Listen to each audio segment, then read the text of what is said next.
laying aside all private interests, prejudices, and partial affections, the result of all our counsels may be to the glory of thy blessed name, the maintenance of true religion and justice, the safety, honor, and happiness of the Queen, the public weal, peace and tranquility of the island, and the uniting and knitting together of the hearts of all persons and estates within the same, in true Christian love and charity, one towards another, through Jesus Christ our Lord. Amen.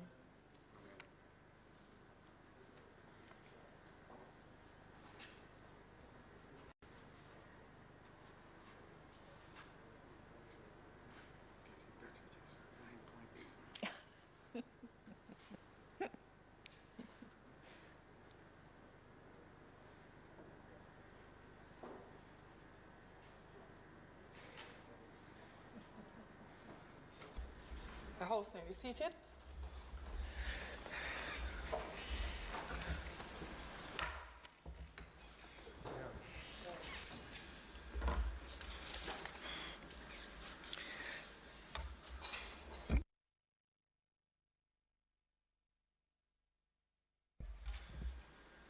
This Honourable House now resumes its sitting. Call of the roll.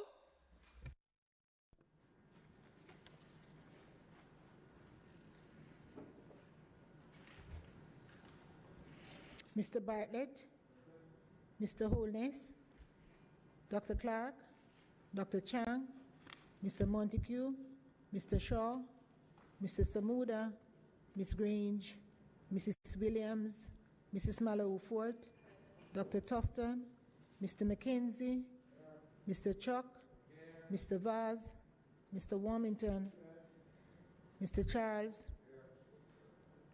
Mr. Green, Mr. Morgan, Mr. Hutchinson, Mr. Terry Long, Ms. Smith, Dr. Dunn, Mrs. Cuthbert Flynn, Mr. Main, Mr. Davis, Mr. Witter, Mr. Brown, Dr. Brown Burke, Dr. Charles, Mr. Chin, Mr. Clark, Mr. Cousins, Ms. Crawford, Ms. Daly, Ms. Davis, Mr. Golding, Mr. Graham, Dr. Guy, Ms. Hamilton, Ms. Hannah, Mr. Henriquez, Mr. Henry, Mr. Hilton, Mr. Jackson, Mr. Lawrence, Ms. Lee, Mr. Miller, Ms. Morrison, Mrs. Nita Garvey, Mr. Paulwell, Mr. Phillips, Dr. Phillips, Mr. Robertson, Mr. Robinson, Mr. Siblist, Mr. Slowly, Mrs. Vaz, Dr. Wheatley, Mr. Williams, Mr. Wilson, Mr. Wright, Mr. Clark.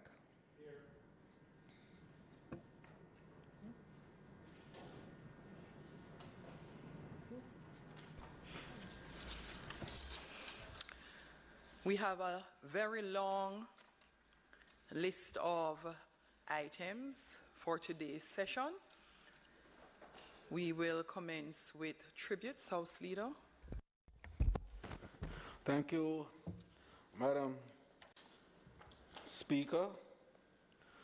Madam Speaker, there are two former members of this Honorable House who made their exit to another place over the last few weeks. And we do wish to record their contribution, worth, and value, not just to this chamber, Madam Speaker, but to the nation at large. I make specific reference, Madam Speaker, to the former Minister, Senator, and Member of Parliament, Dr. Paul Douglas Robertson, Commander of the Order of Distinction. Dr. Paul Robertson, CD, served as a parliamentarian for almost 20 years, but his dedication to public service, Madam Speaker, was lifelong. Dr. Robertson began his parliamentary career in the Senate in March 1989 and served for one term in that place. While a senator, he served as Minister without Portfolio in the Office of the Prime Minister, Minister of Information and Culture, Minister of the Public Service and Information, and Deputy Leader of Government Business in the Senate. The remainder of his parliamentary life, Madam Speaker, was spent in this House, where he gave the representation to the people of St. Catherine Southeastern from 1993 to 2007. During that time, he also served as Minister of Foreign Affairs and Foreign Trade, Minister of Industry, Investment and Commerce, Minister of Industry and Investments, and Minister of Development. In 2008, he was awarded the Order of Distinction in the rank of Commander for his dedicated service as a parliamentarian. Madam Speaker, what sets Dr. Robertson apart, however, in my view, was his commitment to uplifting the people around him.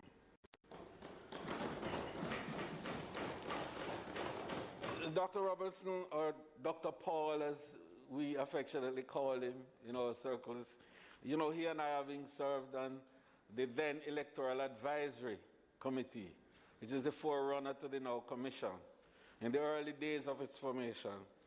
And, he was so warm and friendly and had such an infectious smile, that he always had a little line for us each time we meet that would break the monotony of the drudgery, in fact, Madam Speaker, of having to pore over, reams and reams of paper and document relating to electoral matters.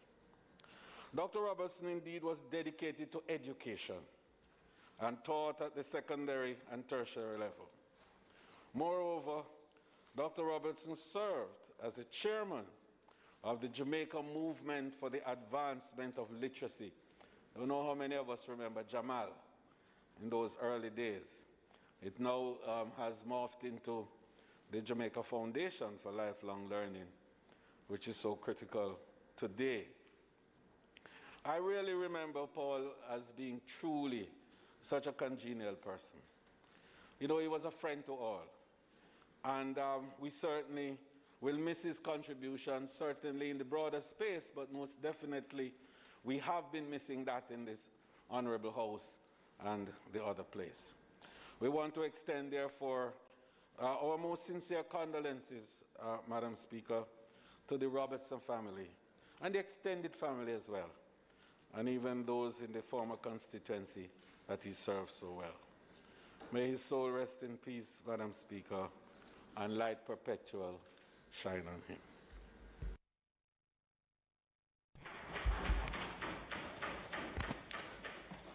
Madam Speaker, I want to join my colleague, the Leader of Government Business, this afternoon in paying tribute to Dr. Paul Robertson. And even as the House Leader has presented a broad frame in which Dr. Robertson served, in both houses of Parliament and in government, others on our side will speak about his role in the party. My story is a bit more personal because I have reason to know Dr. Paul Robertson in a different kind of way.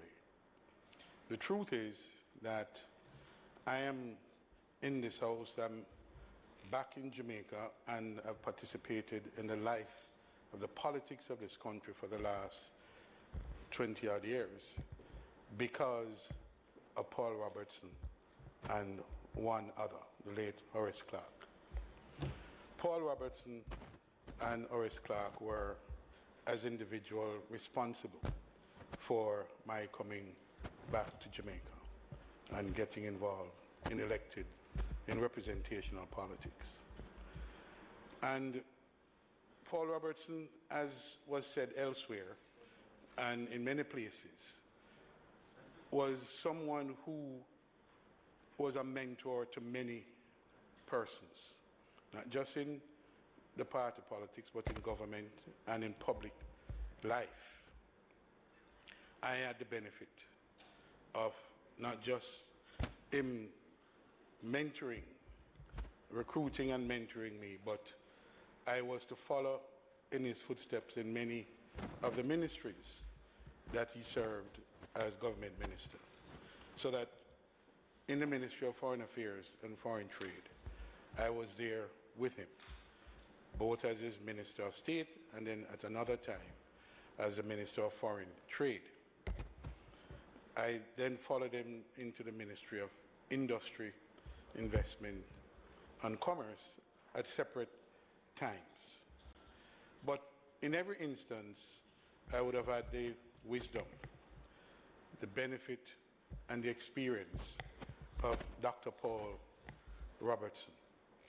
And I am one person who can say and must say on the record that I have benefited tremendously from the largesse, from the largeness of spirit and of mentorship and of camaraderie and of knowledge from Dr. Paul Robertson. And so, Madam Speaker, it is with a heavy heart that I pay tribute to him today in this House to acknowledge someone who has given much of his life to public service and in the process to the development of Jamaica.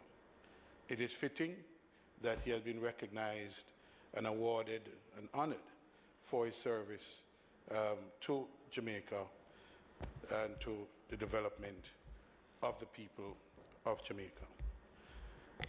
I was privileged to have spoken to him in the last 3 weeks before his death. And I must say that Paul Robertson, when I spoke to him on the last occasion, was as optimistic about life as he always has been. So it became more than a shock to hear of his untimely passing. I want to, in paying tribute to him, pay tribute to his family as well for allowing him the time and the space and bearing with all that we as public officials have to put up with on our families, to have allowed him to give the quality and length of service that he has to Jamaica and the Jamaican people.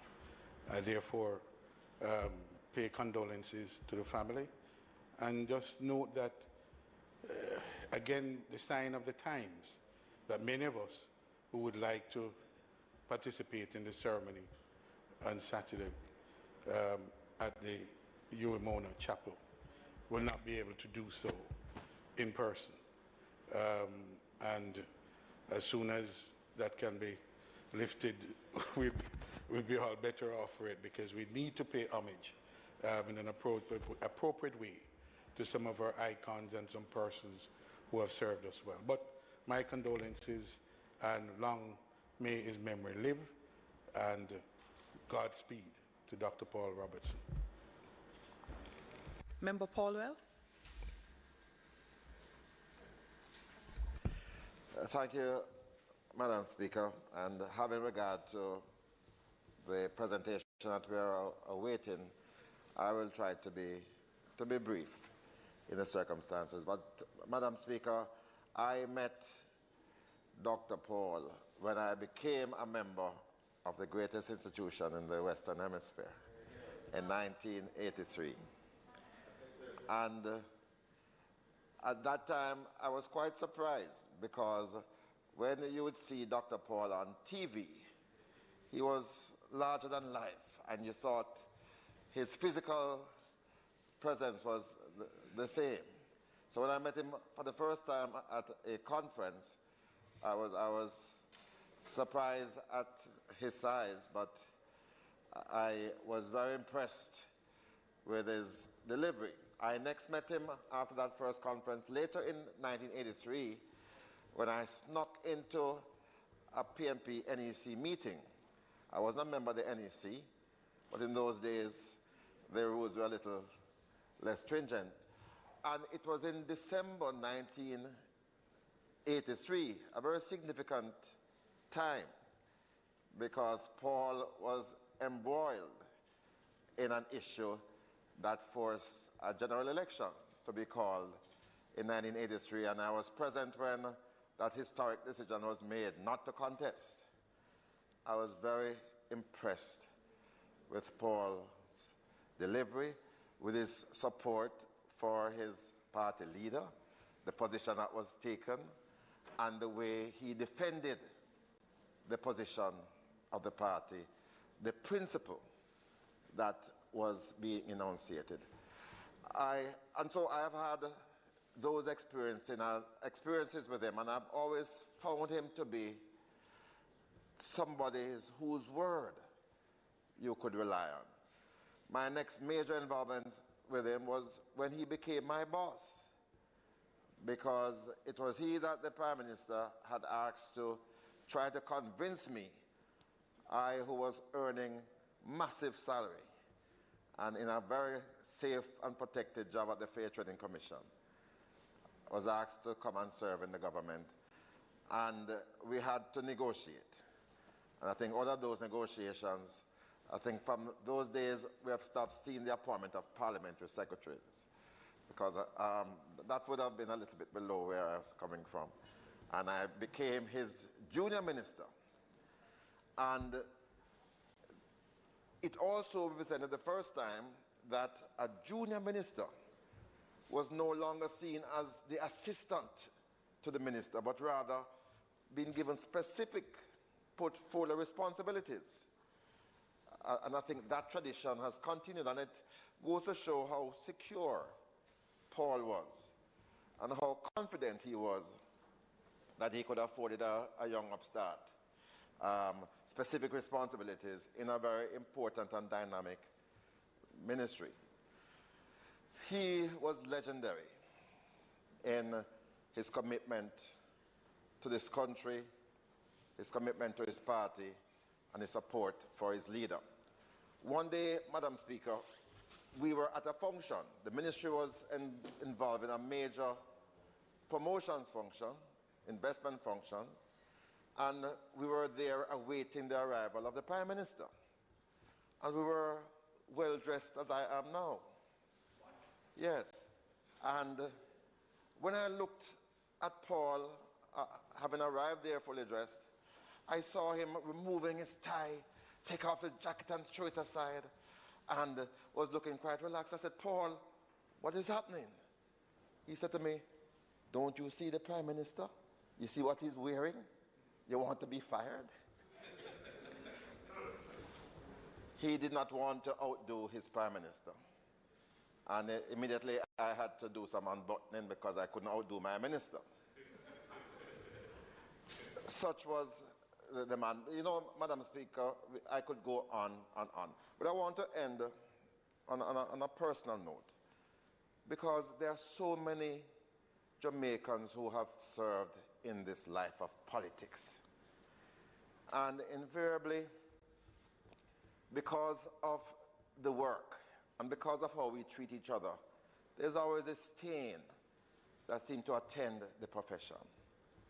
And many of them, I have been in the cabinet and have seen decent people, honest people who have served, and they retire because of that service, not well off. And I want to remember those in particular who are not well physically, who, and in fact, even present, the colleagues in this house. But I want to in particular remember those who are no longer here, who are not as they used to be, because age and aging is a process that will rob us of those attributes that we had before. And of course, there's one in particular that I will always want us to reach out and pray for. That's our former Prime Minister, the Most Honorable Portia Simpson Miller, at this time. And to extend that to Dr. Peter Phillips, who we all know is also going through his challenges, and indeed others who have been through those challenges. We want to bless them and to wish that their lives, experience will be further strengthened by good health. And Madam Speaker, in relation to Dr. Paul, to say to his family, we thank you for allowing him to serve us in this way. And to him, may his soul rest in peace and light perpetual shine on him. Thank you. Opposition Leader, if you don't mind, I would ask Member Robert Miller to speak first. Dr. Robertson was from his constituency, and then allow you to close as Leader of the Opposition. Or Angela Brown-Burke, and then allow you to close as Leader of the Opposition. Thank you, Madam Speaker. I would have sat here and listened to the tall resume of Dr. Paul Robertson. I was privileged to have met the man. The first time I met him was at the great high school, Bridgeport High School, within the constituency of Southeast St. Catherine, where Dr. Paul Douglas Robertson served as Member of Parliament. I later had the privilege of meeting him in person. As a matter of fact, around August last year, I went to my ophthalmologist, who is former member Rhoden, and Dr. Paul was there. And he came in, said morning to everyone, and introduced himself. And I said, Dr. Paul, it's a privilege for me to have met you in person. And he said, who are you? And I said, I'm Robert Miller. And he said, oh, you're the new man over so. And I said, yes. And he said, boy, on a young laborer, I'd love wear green shirts up. And I had that privilege to have a picture taken of both of us. We had a brief discussion, and we changed numbers, and we kept in contact with each other. As a matter of fact, I told him that if he was still the Member of Parliament, I would not even think of running the constituency of Southeast St. Catherine, because he served the people well. And Dr. Paul was not a person that looks at color, but he dealt with everyone fairly. He's still loved within the constituency. The constituency of Southeast St. Catherine is still mourning the loss of Dr. Paul.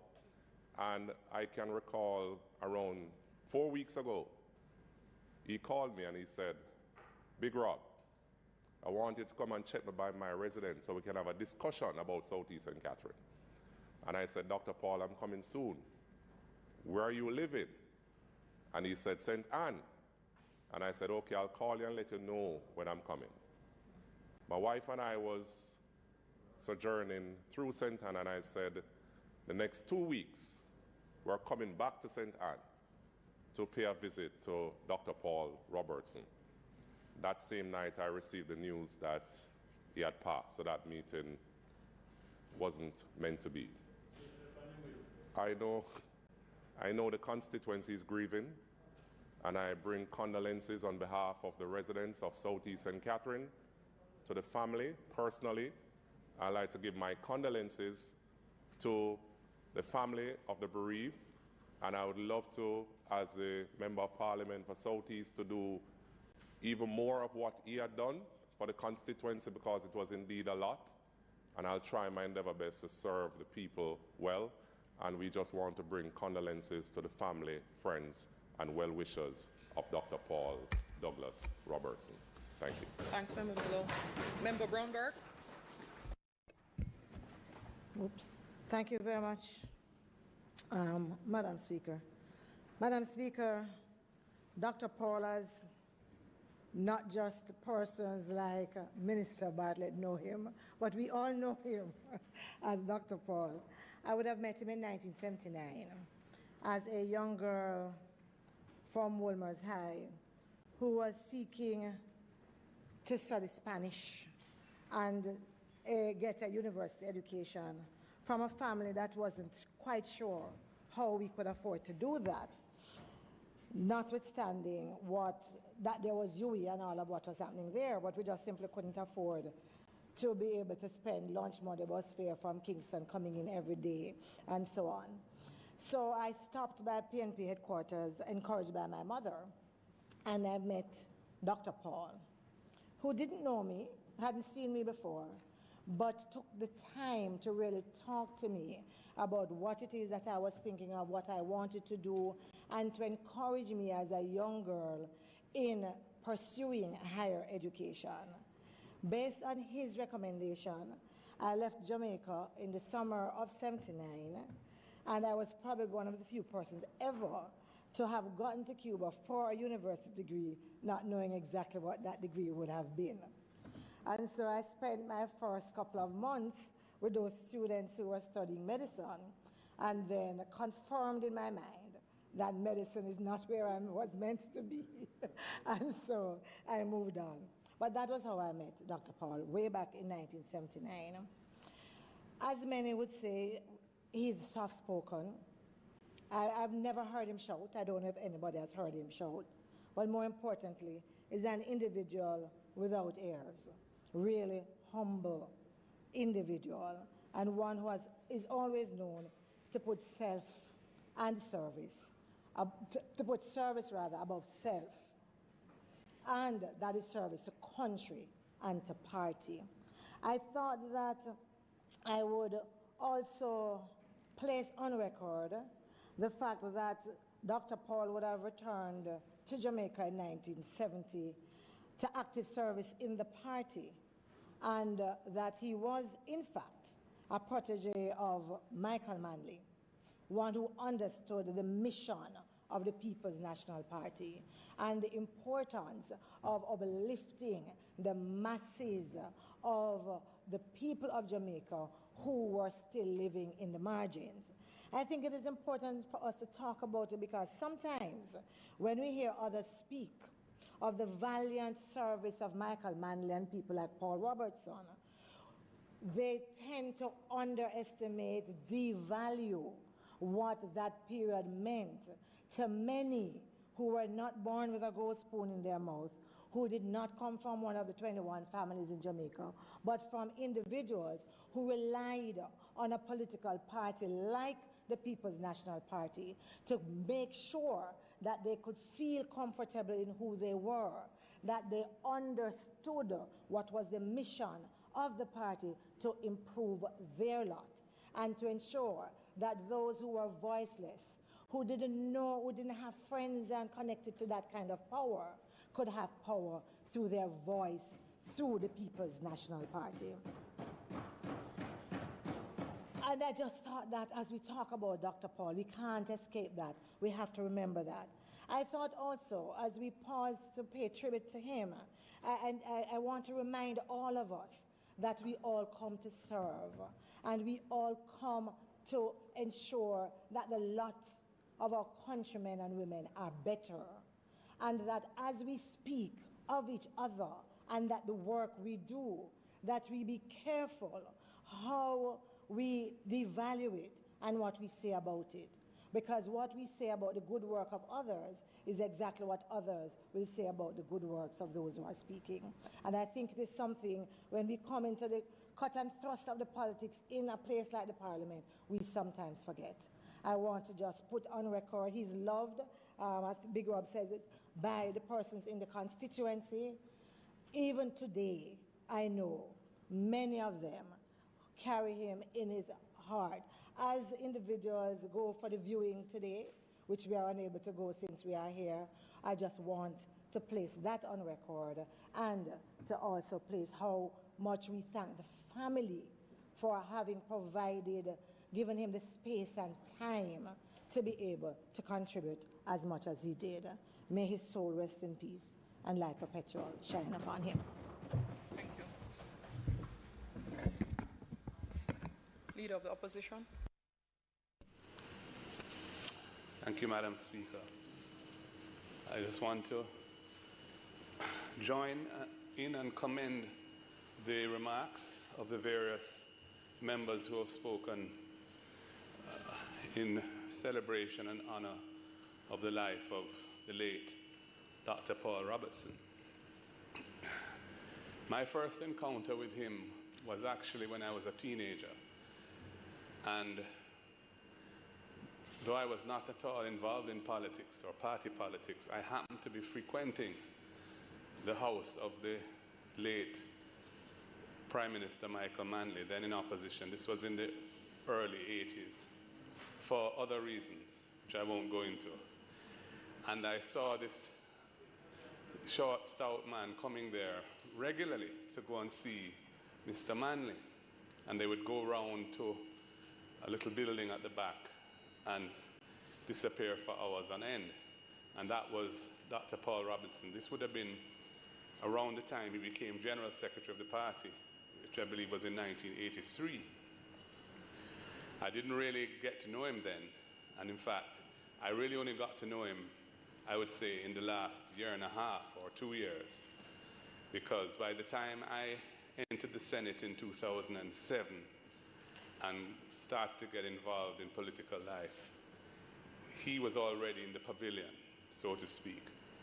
But I got to know him a bit through his act. Whenever we had election campaigns, he would always make himself available. And because of his tremendous experience and knowledge and commitment, it was inevitable that he would play a role. And various by-elections along the way in the last 10 years, I got to know him through his role as one of the strategists in those by-election campaigns, and my own involvement as one of the operatives on the ground. And he was a lovely person, soft-spoken, polite, gentle soul. To think that he was such a successful General Secretary of the People's National Party is almost counterintuitive given the relatively mild manner that he had. But he came into the party at a time when the party was at a very low ebb in the 1980s, early 1980s, having obviously been involved in the party from before, but came into the role of General Secretary then, when the party was struggling. And within a few years, he had rebuilt the organization along with his colleagues to the point where the party was able to win the local government elections in the mid-80s and ultimately returned to office in 1989. He also served as a vice president of the party in later years, and as we know, a member of parliament for South East St. Catherine, where he was well loved and respected and very successful. And he'd also served in the Senate. As a minister, he covered several different portfolios: information on culture, development, investment, foreign affairs, and foreign trade, and always acquitted himself well. He was an intellectual with a very able mind and was able to deliver good service and good government for the people of Jamaica. In the last 2 years, he has been a regular source of encouragement and advice to me. Though he lived out in St. Anne, he would call me, or I would call him quite regularly, and discuss issues going on within our party. And he was just very keen to be as helpful as he could. The last time I spoke to him was probably around the time you had that conversation with him. I think late January it must have been. And he sounded so well, and he sounded so encouraging and so enthusiastic. He said that he had boxes in his house that he had not unpacked since he moved there, and now he was ready to unpack them, full of books, and he planned to become more active. And I must always call him for any advice or anything. That he just sounded really, really good and strong. So it came as an immense surprise to hear that he was in hospital. That was a few weeks later. And then to get the very sad news of his passing. He is definitely one of the great icons of our party. He is somebody who served for many decades and was always the kind of person who put the party first over personal ambitions or personalities, and would work with whoever was the leader, whether or not he had supported that person in whatever contest gave rise to that person being appointed or elected to that position. He was a true committed comrade, and more so, he was a true and committed patriot. He believed in service to his country through his chosen vehicle with which he was ideologically aligned, the People's National Party. And I want to just extend condolences to his family, to his friends and colleagues, and say that his memory will live on. And I hope that his career will be appropriately documented for posterity in due course. May his soul rest in peace. Thank you, Madam Speaker. Thank you very much. Members of the House, please observe there is a condolence book at the front of right outside the main door entering the chamber. It would be wonderful if all the members go and make their comments and sign the condolence book of Dr. Paul Robertson. House Leader.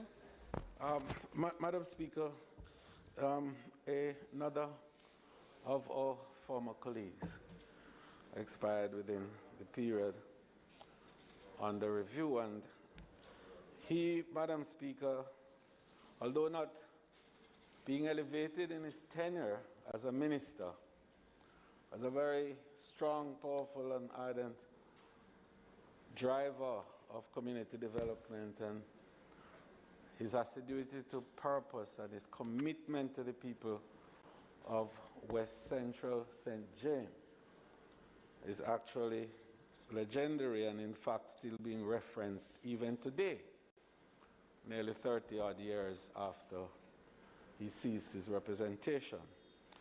Madam Speaker, I speak of Captain Carl Irwin Rhoden, Order of Distinction. Carl Rhoden, and Carlos as we call him, was a warm, committed gentleman, truly dedicated to the people of St. James. Mr. Rhoden served as Member of Parliament for St. James West Central for 2 terms, from 1980 to 83, and again from 83 to 89. Outside of the political arena, Mr. Rhoden had the distinction of being a member of the inaugural fleet of Air Jamaica pilots. He had previously served in the Jamaica Defense Force, attaining the rank of corporal. Mr. Rhoden was also a founding member of the Jamaica Airline Pilots Association.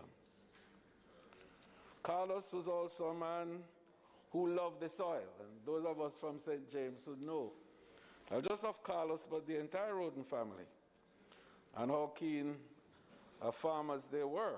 And he himself showed great interest as an avocado and apiculture farmer in the parish. In 2017, he was awarded the Order of Distinction for his dedication to community development. I remember serving, Madam Speaker, with Carlos in the heady days of the early 80s, and he was one of those very ardent MPs who took the trouble to travel long distance and to be in Parliament on time, a feature which, Madam Speaker, we have sought to emulate in recent times. A little concern about this one today, as we were 9 minutes late, and I urge that we do not repeat that lateness. But, Madam Speaker, Carlos had such an infectious personality. You know, for one thing, he was tall and strong, and you know, and he had all the presence that, you know, masculine strength dictates from time to time. When he walked into an area, you knew that Carlos Rhoden was there. But, you know, he also had a very infectious humor. And he had a way of taking sometimes some serious moments and turning it into a lighter reflection that enabled you to deal with the situations as difficult as it was. And I recall my own experience with him flying together from Kingston to Montego Bay in the days when Air Jamaica was around and that internal flight arrangement was available. And we always have difficulty with turbulence going across the cockpit country. And one evening we were going across and we fell perhaps a couple of feet down, and everybody was very nervous and things. And he sat beside me and I said, "Oh my God, Captain, what's going on?" He says, "Okay, just take it easy. As long as you hear the engine going, you're safe." And it provided another moment for us to understand that the essence of staying suspended in the air and moving is a function of a strong engine operating. And so we learn from him so much in our time as to how to deal with situations such as those. But finally, Madam Speaker, Carlos, even in his days as not being Member of Parliament for West Central St. James, continued to serve the people in that area. And his family lived in Flower Hill, and there are institutions in the parish, and the member from West Central is here and no doubt would have her reflections of her own. But I'd love to just say to his family, and it's a large family in the parish, perhaps one of the most substantial families in St. James, that we do honor and respect his contribution and service to the people of the parish and the Parliament of our land. And may his soul rest in peace, and may light perpetual shine on him. May it please you, Madam Speaker. Thanks, House Leader.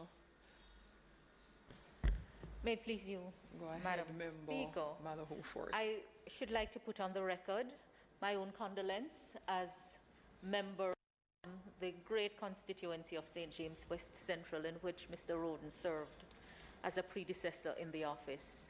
To put on record my condolence to the family, and just to say that he is a large man in the constituency who is regarded for his dedication and service to the people of St. James West Central and also Western Jamaica. He served well and faithfully in the Jamaica Labour Party, and his family can be justly proud that he has made a good contribution to the building of nation. May his soul rest in peace. Madam Speaker, I would not like to be like the reputed politician who went to a funeral and spoke for nearly 2 hours, and then at the end said he did not know the deceased.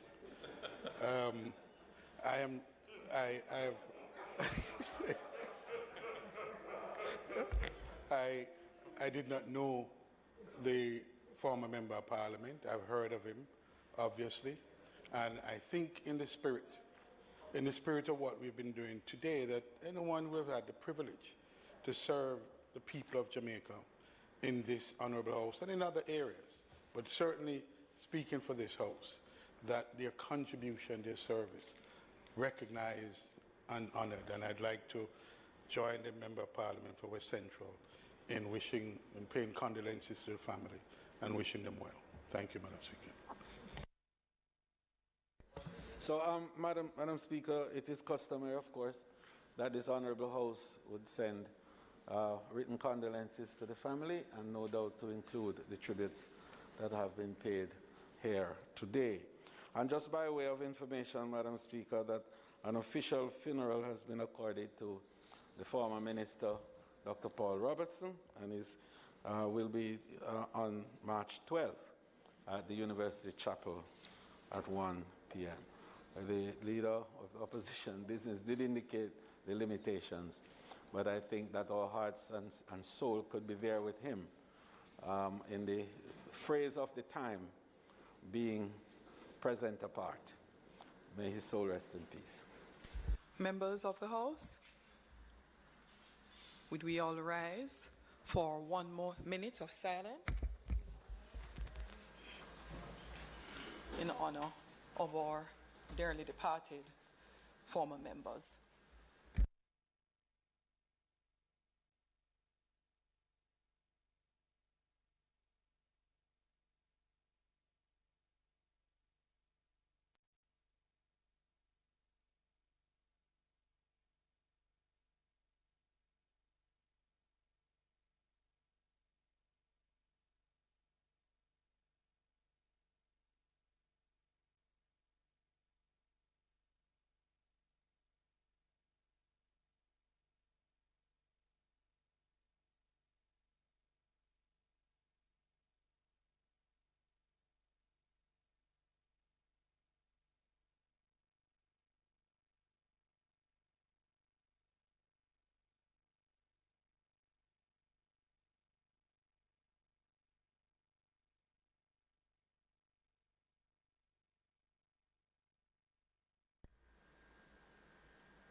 May their souls rest in peace. You may be seated.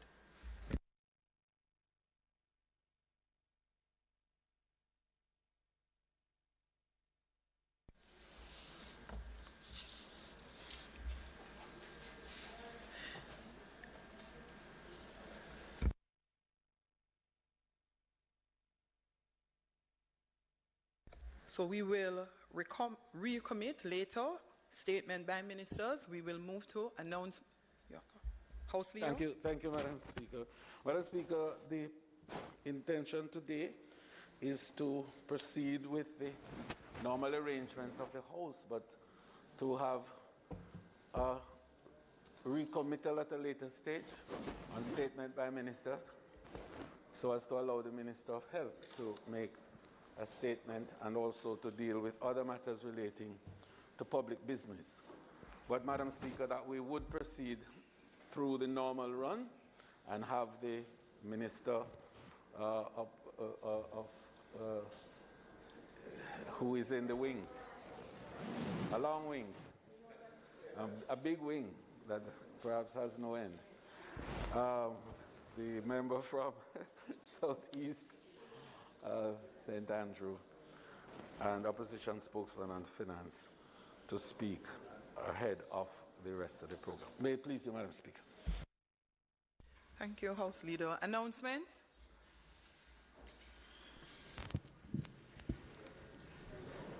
Laid on the table of the House today are the following.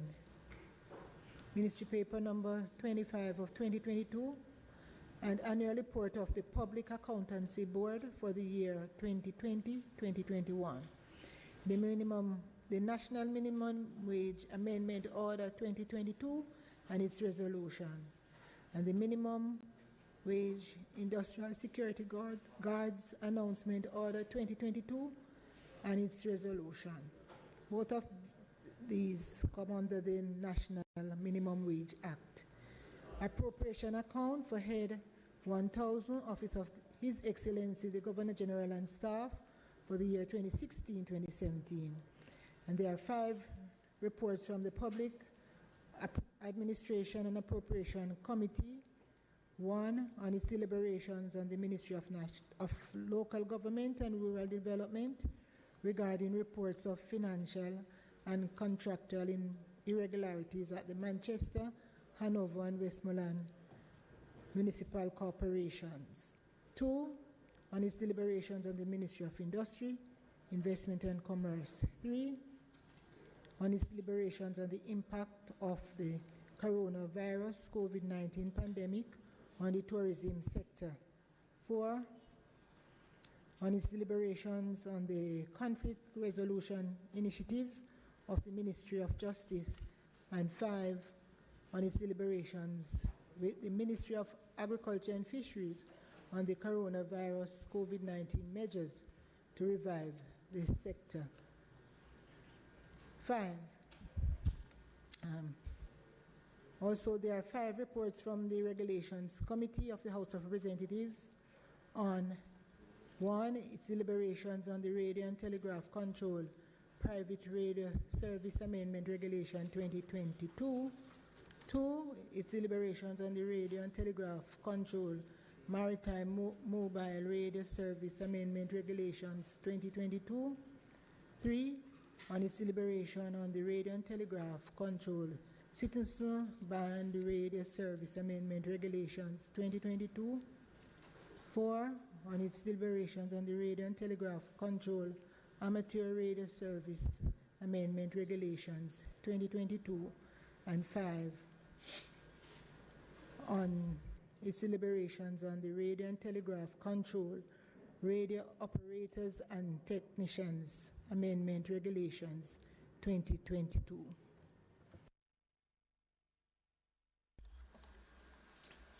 Bills brought from the Senate, petitions, reports from committees. Madam Speaker. Member Whittle? Member Whittle? Madam Speaker, House Leader.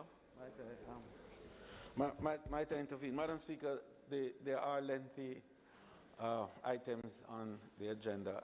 The order paper suggests that we be kind to the opposition spokesman on finance, and so I ask that we suspend these other areas in favor of making the member gets his opportunity to speak, and we will take them afterwards, Madam Speaker. May it please you. Absolutely. Notices of motions given orally, questions and answers to questions, motions that may be made at the commencement of public business requiring notice, motions relating to the sitting of the House, motions for leave to introduce bills, presentation of bills without leave of the House first obtained, public business. Madam Speaker, at this point in public business, I move for the continuation of the debate, the financial debate on the budget and the appropriations expenditure as tabled. We had a very inspiring presentation from the Minister of Finance on Tuesday. And today, Madam Speaker, I invite you to have the presentation from the member from St. Andrew Southeastern, Mr. Julian Robinson. May it please you, Madam Speaker.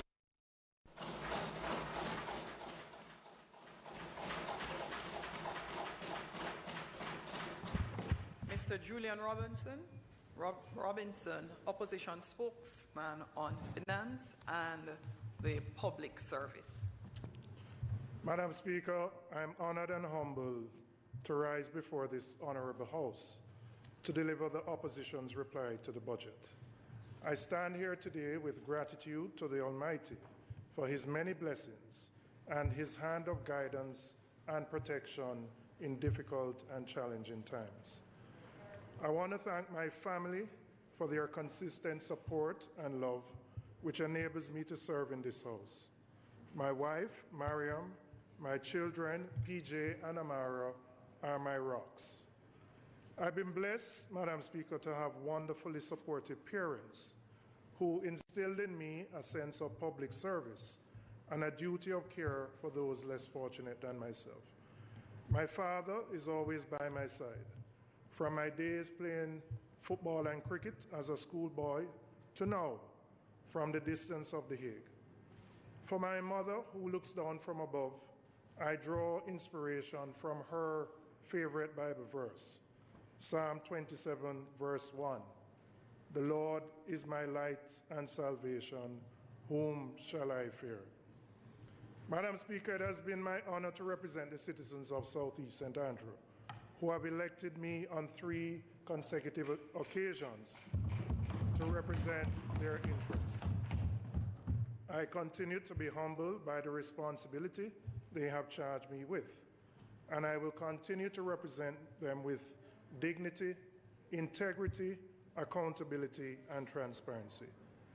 I thank the constituency team, and many of them are here, whose commitment, dedication, and service has enabled me to stand here today. I also recognize with gratitude the members, workers, and delegates of the People's National Party, my colleague members of Parliament in this House on both sides, and specifically my party president, Mark Golden, for the confidence reposed in me. And Madam Speaker, when the toil is heavy and the campaign is long, I soldier on, inspired by the sacrifices of the Jamaican worker, the nurses, doctors, and other healthcare workers who risk life and health to keep Jamaica safe during COVID, our police officers and soldiers who protect us from evil, our teachers, our entrepreneurs and business people who find ways to make it happen even in the most adverse conditions. Indeed, Madam Speaker, all the people who work, whether you sign in or run your hustle, I see you, I respect you, I thank you.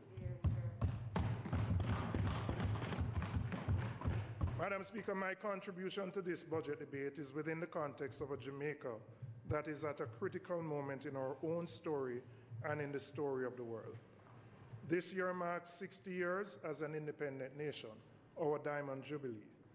Never have we faced as many complex challenges globally and locally. But Madam Speaker, never have we had so many opportunities made available to us as a nation to change course and seriously pursue the growth that has eluded us for decades. There is a Chinese character that has a double meaning, crisis and opportunity. This moment in our history represents both. What is important is how we move forward. To navigate our way through the world we live in today, to position our people to fully achieve their potential, and to achieve the elusive growth we so need and desire, we as Jamaicans need to make some serious decisions about where we are going. We have 60 years of charting our own path to learn from our own mistakes and from others. We now have to decide. Is it okay that 50% of school leavers can barely read? There are the haves, those students who could afford to access education online, and the have-nots, the vast majority who neither had device nor internet access. Are we satisfied with a Jamaica in which COVID has amplified those educational inequalities? How long can our nation survive in a rapidly digitizing global economy without investing in our people or providing the resources to enable and empower digital entrepreneurs? Are we satisfied with using our athletic success, our reggae and dancehall music, indeed our entire cultural heritage, as what I would term a poppy show, enough to play for tourists and for advertisements, but not important enough to make serious investments in? How long do we plan to cast off dancehall culture, only to hug up and celebrate individual successes when they are recognized abroad? Are we fine cowering in fear in our homes, locked behind grill gates, or crouching under the bed to duck gunshots? Is it okay that law-abiding citizens are paralyzed by the fear of crime and violence, and that our murders continue to climb? Is a Jamaica where corruption and mismanagement going unpunished, where there's unequal treatment of the powerful and well-connected versus the poor under the law, really a place where we want to live, work, raise families, and do business? Are we satisfied with being a nation where there is significant wealth in the hands of a few, but where the majority struggle each day to make ends meet? Madam Speaker, the challenge for us as leaders today: how do we narrow the gap, and how do we uplift the majority of our people? Madam Speaker, the Jamaica we all want to live in can exist, but it takes inspired, creative, honest, and accountable leadership with policies that are people-centric, progressive, and just. Madam Speaker, when the budget documents were tabled in February, I raised questions about the credibility of the assumptions in the budget document. I listened carefully to the minister 2 days ago to see if he would make any adjustments to these assumptions. He did not. I therefore have to question the assumptions on which this budget is based. Madam Speaker, a budget is an income and expenditure plan which is based on a set of assumptions. Meeting the targets outlined in the budget depends on these assumptions. When the budget assumptions are not in sync with the local and international environment, they amount to unrealistic promises which cannot be kept, which will lead to more poverty and frustration for ordinary people. When the minister presented his budget on Tuesday, there was a full-fledged conflict in the Ukraine. Will the minister come to us in a couple of months with a supplementary budget? And why not just make the adjustments now so that we can anticipate the challenges that we will face in a couple of weeks? Madam Speaker, the budget as laid out by the minister may balance the books, but it will do so on the backs of the Jamaican people. As an example of what I would consider one of the questionable assumptions, the oil price forecast on which this current budget is based. The minister presented a budget based on an oil price of US $67.50 per barrel, a figure which I would consider unrealistic even before we had the full-fledged conflict between Russia and the Ukraine. In fact, at the time last month when the budget was tabled, oil was trading somewhere close to $90 per barrel due to the demand and supply imbalances as the global economy recovered from COVID-19. Madam Speaker, just this week, the West Texas Intermediary traded at $123 per barrel. And the British benchmark, North Sea Crude, traded at also $123, the highest prices in 10 years. And now we have the United States instituting a ban on Russian oil and gas. These prices, high prices, are not forecast to go down swiftly either. There are contracts which have oil trading as high as $99 as at December 2022. Globally, Madam Speaker, Russia is the third largest oil producer and the largest oil exporter, producing some 11 to 12% of the world's global oil output. A 1% drop in output leads to a 5% increase in the price of the precious commodity. Now, last year, when the government projected oil for the fiscal year 21-22, they projected $45 per barrel.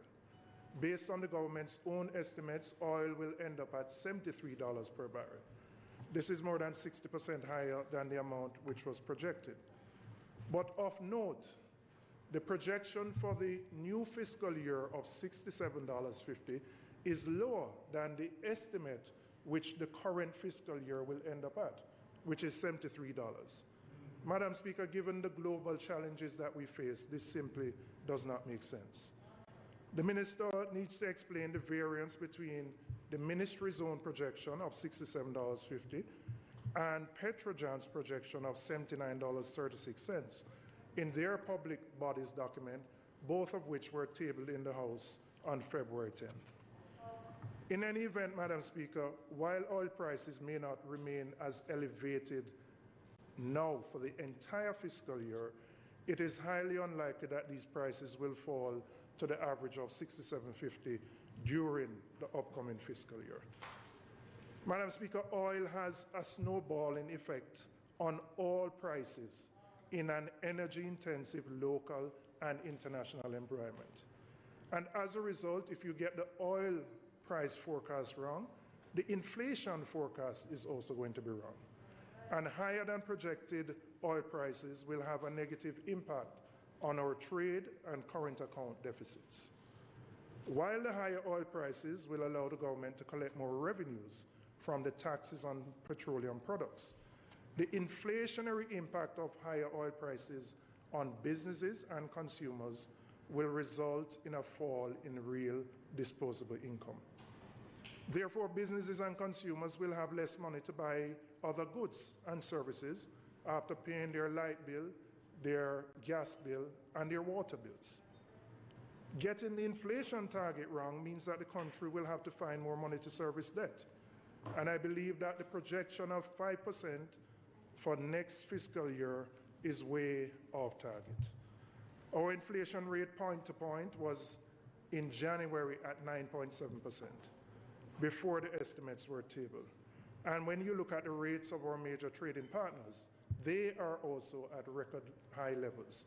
The US, 7.5%, the UK, 5.4%, the EU, 5.1%, and Canada, 5.1%. The conflict in the Ukraine and the accompanying sanctions are going to increase the global supply chain bottlenecks, and that in conjunction with higher energy prices will continue to drive inflation higher for most of this year. Jamaica's debt is extremely sensitive to changes in both the exchange rate as well as changes in our interest rates. And this is amply demonstrated in the medium-term debt management strategy document, which was tabled in the House last month.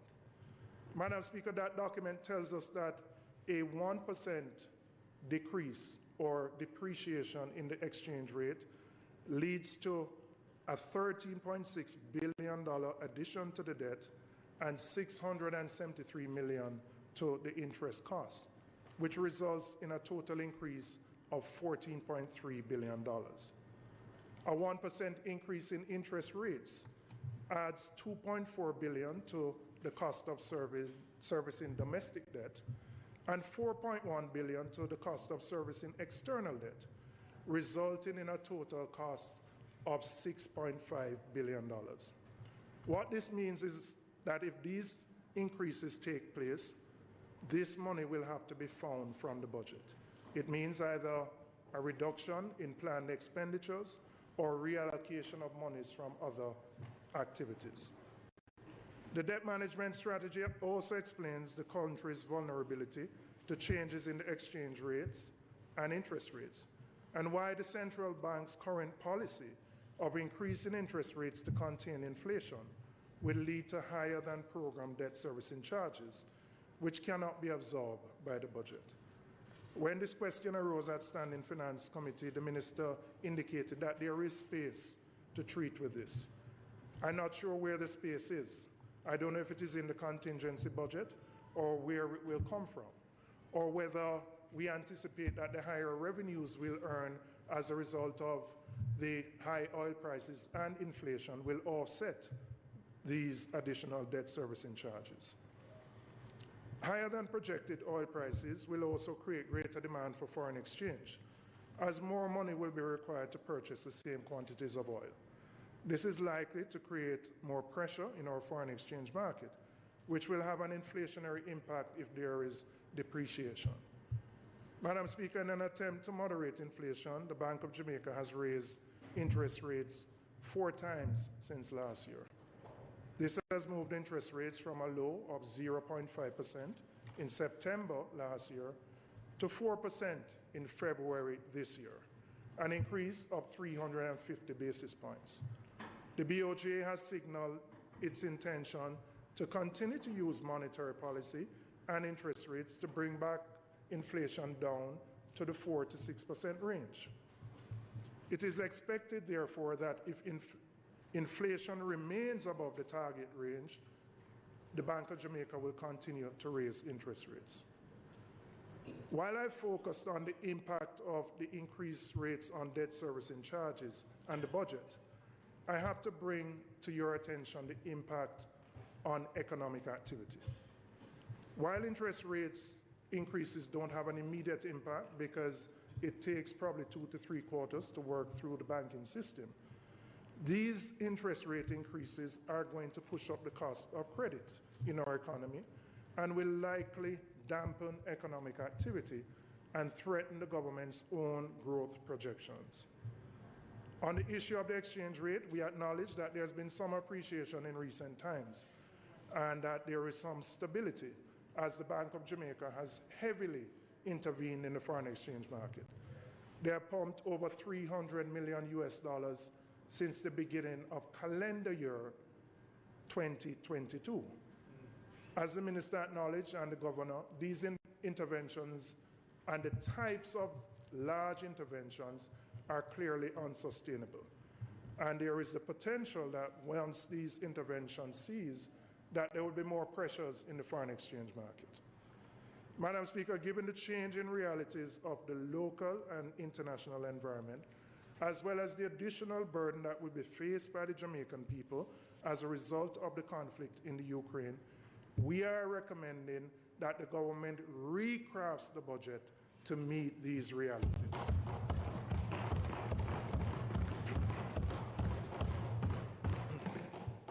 Madam Speaker, I know a counter-argument will be that the negative impact of the crisis will be offset by higher revenues. Our primary surplus and fiscal balance will benefit, but the people, Madam Speaker, the people will ultimately pay the price. The additional revenues are not going into people's pockets. They will offset the increased debt servicing charges, and we will benefit from higher than projected inflation and the possibility of depreciation.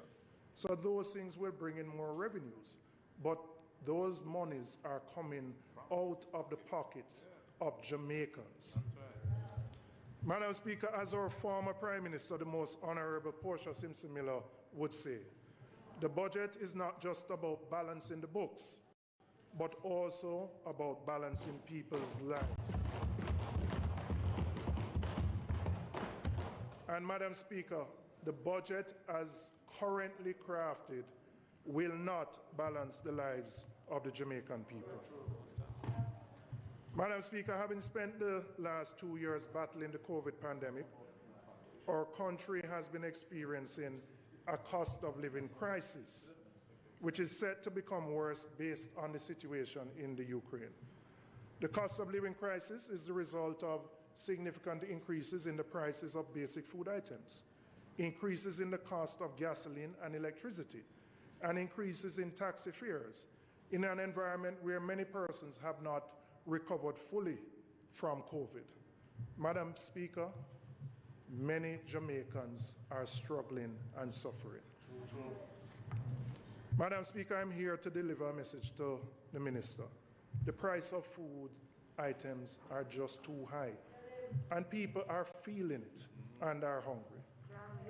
Madam Speaker, I'm going to share data on price increases of basic food items over the last 12 months.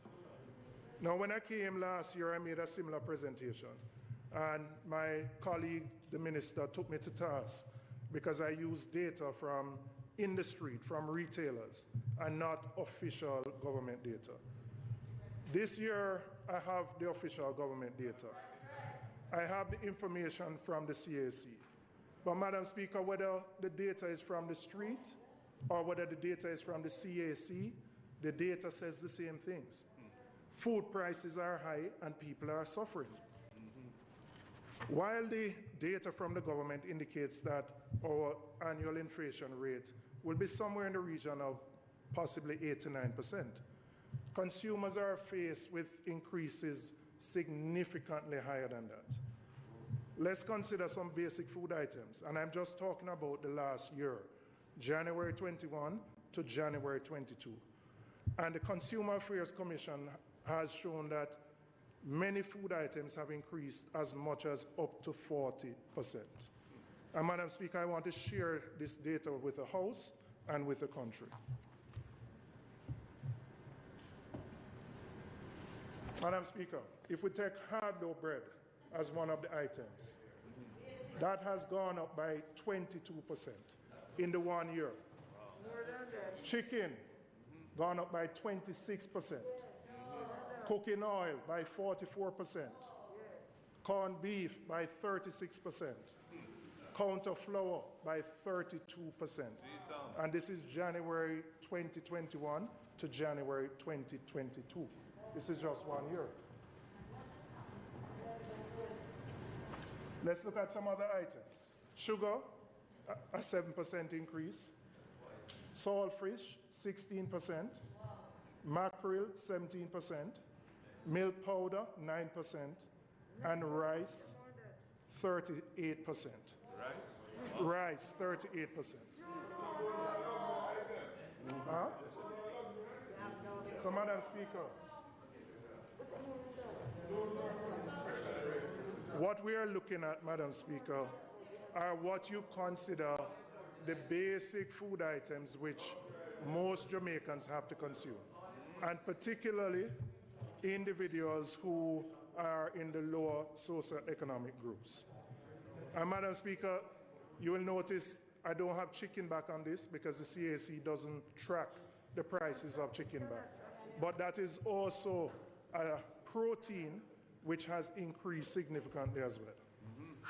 Madam Speaker, when we look at these increases, how do we expect people who earn the least to do the most basic things for their survival, which is to eat? How do we expect working people to maintain their health and their dignity when they can't afford to feed themselves and their families? How will children learn? Madam Speaker, the government needs to narrow the gap and uplift our people. There are simply too many people who are struggling to make ends meet. Last year, Madam Speaker, I spoke about food poverty. That reality is being faced by many of our people. And I want to just emphasize, these prices are January 2022. In the last 2 months, so it wouldn't have captured, for example, the further increases in chicken, the increase in flour, and other items that have increased since January, because the survey in January would have picked up from December prices. So even these prices, as of today's date, would be higher and will continue to climb. Madam Speaker, the Russia and the Ukraine together account for 25% of the world's wheat production. So while we focus on oil, as we should, and the impact of oil, they combine a quarter of the world's wheat production.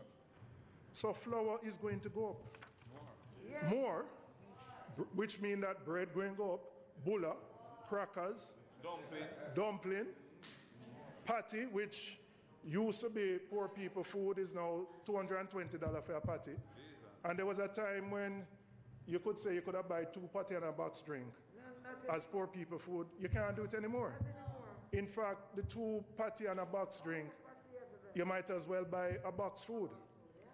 But last year, you could have probably buy, the coffin box. This year is only the burger box you can buy. The reality, Madam Speaker, is that you are getting less and less as the inflation impacts the Jamaican people. Madam Speaker, 2 days ago, the minister made a dramatic announcement. No new taxes. No new taxes. The reality, however, Madam Speaker, is that the government doesn't need to impose any new taxes, because it will be collecting a lot more taxes as oil prices rise and inflation skyrockets. To the ordinary Jamaican, the effect of the increases in everything from food to electricity to gas at the pump feel the same way as a new tax. So if you call it maca or you call it prickle, it'll go joke you the same way. Or the same joke. It's the same joke. As oil prices rise, the government collects more taxes. The ad valorem tax is a variable rate tax, which means it moves with the price of gas. It's calculated as 10% of the ex-refinery price plus the special consumption tax. So a higher gas price, so as gas prices increase, there are more taxes that will go into the coffers of the government. And since the budget is based on oil at $67.50, the government will earn a windfall in revenue as oil prices remain above that figure. But, Madam Speaker, it is the poor, the most vulnerable, the working class, and the middle class from whom these taxes are going to be sucked out.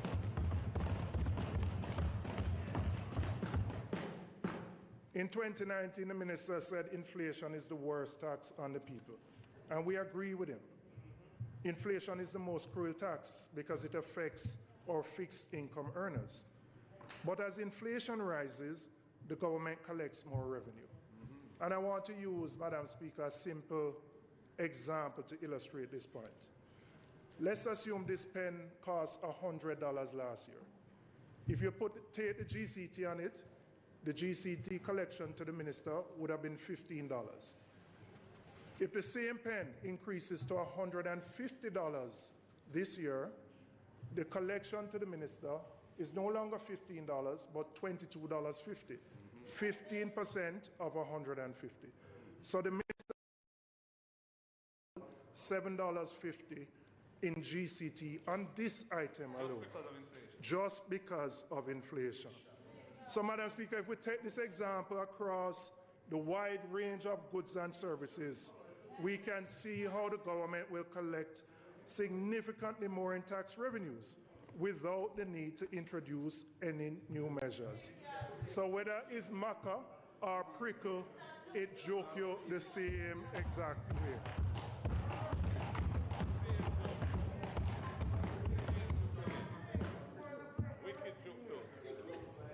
Madam Speaker,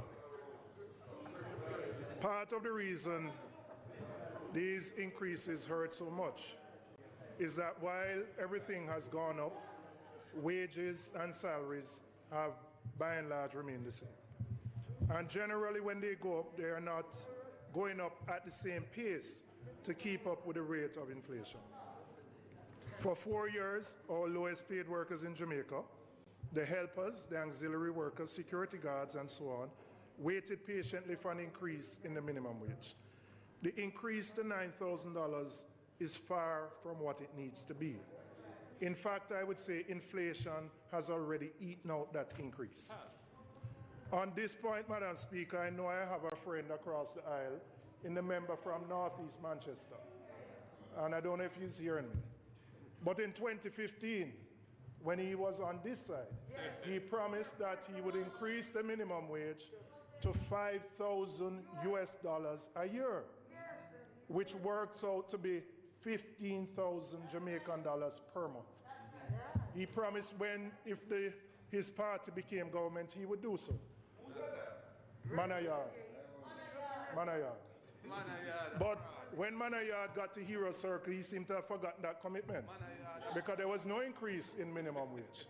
And Madam Speaker, we have gone an extended period of time without that increase. Madam Speaker, my constituent, and to maintain her dignity, I'll call her Sharon. Yes. She's a single mother of 2 working as a domestic helper. She earns $10,000 per week, which is above the new minimum wage. And she still can't make ends meet. And I want to share with you what Sharon's weekly bills are. She spends $2,000 a week on bus and taxi fare to get to and from work for herself. For her children, she gives $2,000 a week for them to get to school. She has to give another $2,000 to the children for their lunch money. She spent $1,000 for phone credit and internet. She spent $3,000 on food, $1,000 for electricity, and $2,500 for rent. Madam Speaker, that is $13,500. So she have a deficit. So Madam Speaker, when you take, Madam Speaker, there are many Sharons. There are Sharons in my constituency. Time for members speaking has expired. House Leader. Madam Speaker, I beg to move that the member's time be extended sufficiently for him to complete his presentation. May I please improve?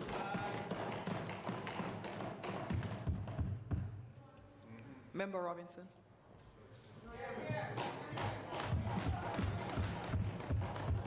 Madam Speaker, there are many Sharons who work every day to just eke out a living. And even with the minimum wage increase, they can't survive. They try their best. Because if you take the $2,000 that she gives her children, that can't buy nothing. A patty alone is $220. But this is the reality of a vast majority of Jamaicans. So how we expect them to pay for food, rent, water, light, I don't even reach medication yet, on $9,000 a week. Madam Speaker, to put $9,000 in perspective, $9,000 could not buy one single bottle of the rosé champagne that a minister, a councillor, and their friends were drinking on the No Movement Day at that hotel in New Kingston. Not one buckle of that champagne. And they weren't drinking one buckle. They were drinking about 5 or 6. But our new minimum wage couldn't buy one buckle of that rosé champagne. Madam Speaker, $9,000 per week can neither address food poverty nor education inequality. It is a vicious cycle. On behalf of the workers of Jamaica, the opposition is calling for an increase in the minimum wage to $12,000 per week, which we believe would better allow Sharon and others like her to meet their basic needs. Now, Madam Speaker, I know the pushback. What about the employers? There are people who employ minimum wage earners, and their salaries haven't been adjusted. And I understand that, and that's a genuine concern. But, Madam Speaker, we may have to look at how we reorder some of our domestic arrangements. So if you have a domestic helper who works 5 days a week, you may have to reduce that to 4. And you allow her a day to go and work somewhere else where she can earn some more money. Because the $9,000 simply can't allow her to take care of her basic needs. Further to that, Madam Speaker, we want to move away from the concept of a minimum wage to look at a livable wage. And we believe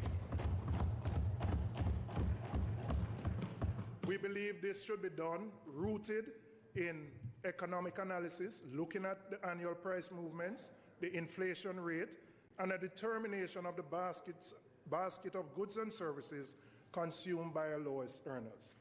Madam Speaker, we believe this should be done on an annual basis. Annual basis to protect the most vulnerable workers against the ravages of inflation.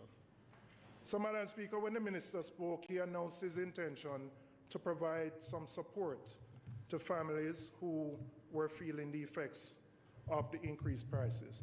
I think it was $200 million to families who were not on PATH or any other program, $250 million in care packages, and another $250 million later on in the year.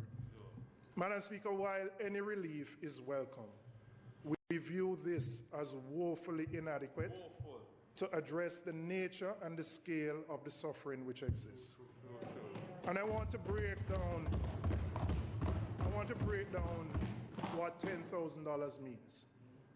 In Sharon's case, the $10,000 cannot even keep her and her family fed, going to school and going to work, or even to eat properly for 1 week. So while we appreciate, and I know the families will appreciate some assistance, really it will not go very far. And when we look at the totality of the $700 million, that accounts, Madam Speaker, to about 0.03 of 1% of GDP. Not 0.3%, 0.03 of 1%. It is simply not enough. Madam Speaker, one-off payments are only part of the solution. We have to narrow the gap and uplift our people.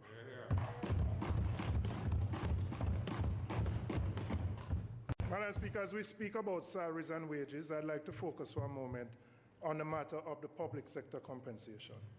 The opposition has always supported the call of the trade unions for a review of the compensation structure in the public service. And this process actually started when we were in office. The truth is, Madam Speaker, over successive administrations, the workers of Jamaica have always been called on to bear the brunt when we have had to make sacrifices.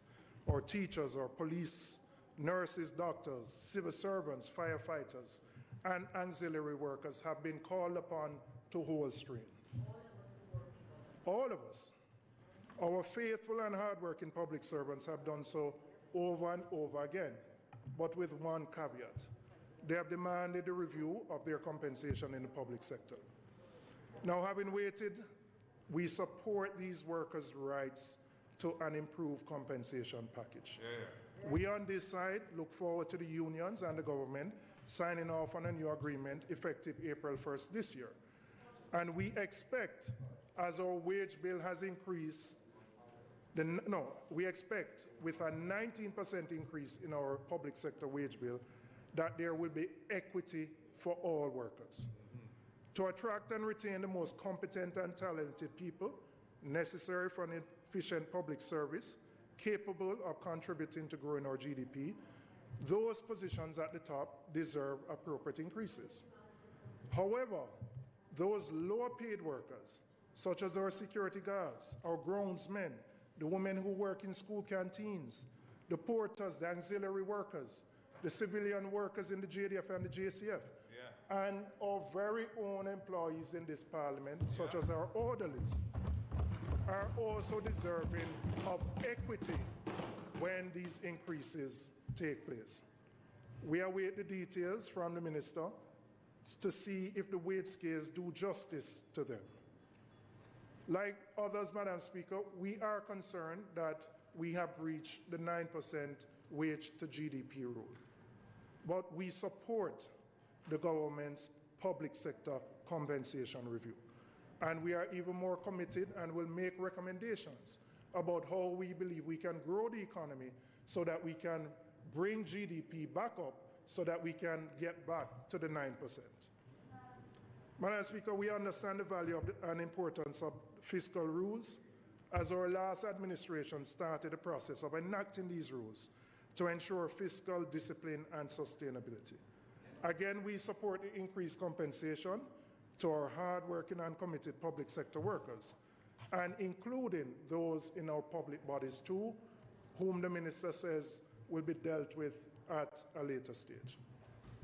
But Madam Speaker, before I move on from public sector compensation, I am making a plea for an urgent review of the approach to workers in the public sector who are doing permanent jobs but are restrained by fixed-term contracts, many of which are abusive and exploitative.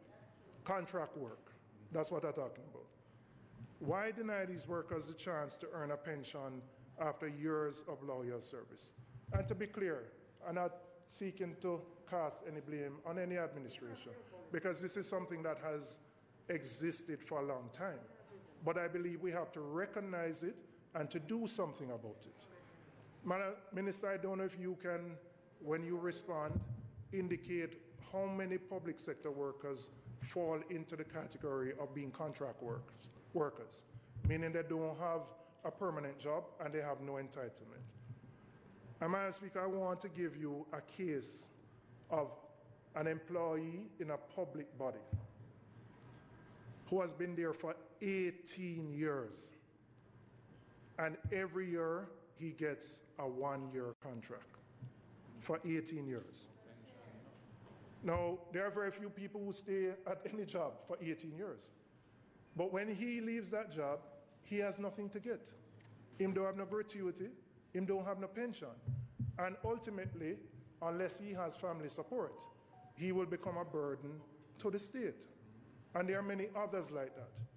So, Minister, you mentioned the pension scheme review to reduce the number of years it takes to qualify and for pensions to become, that's private pension. But I ask you, pay particular attention to the contract workers. We have to make the adjustment. If we're going to bear the pain of increasing our wage to GDP above that level, let us use the opportunity to deal particularly with those workers at the lower end of the scale and ensure that there is equity.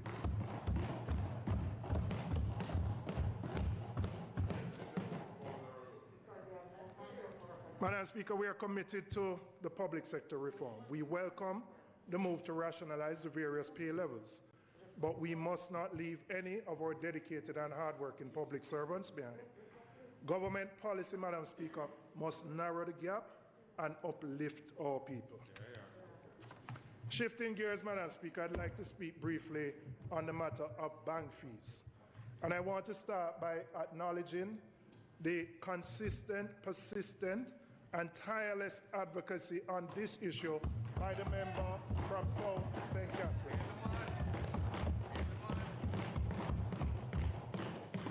Madam Speaker, in 2018, my colleague Member of Parliament Fitz Jackson tabled a private member's motion seeking to amend the Banking Services Act to protect customers against high bank fees. At the time, every member of Parliament on that side voted against it, and the bill died in the House. For the average bank customer, Madam Speaker, it is painful for them when them say the bank near out the little money in them savings. Yes.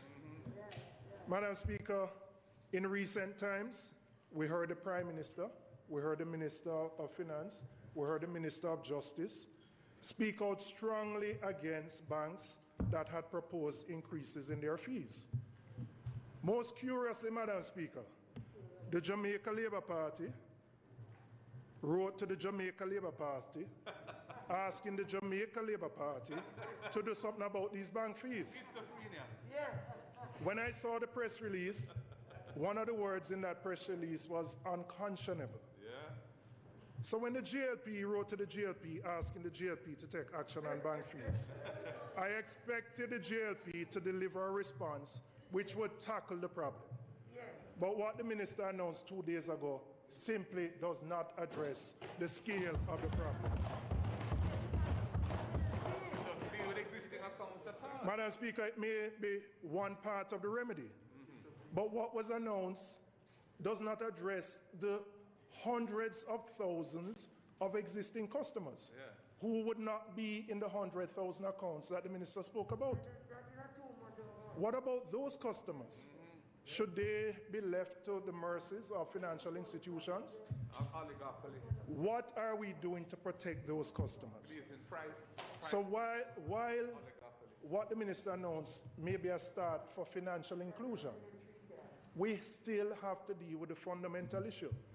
The fundamental issue is that bank customers, and we could probably ask ourselves in this house, how many of us know what the charges on our bank accounts are? Genuinely. You may be the exception. But there are very few. Bank charges are generally hidden. They might be in the fine print. If they're on the website, they are in a place that is not easily found.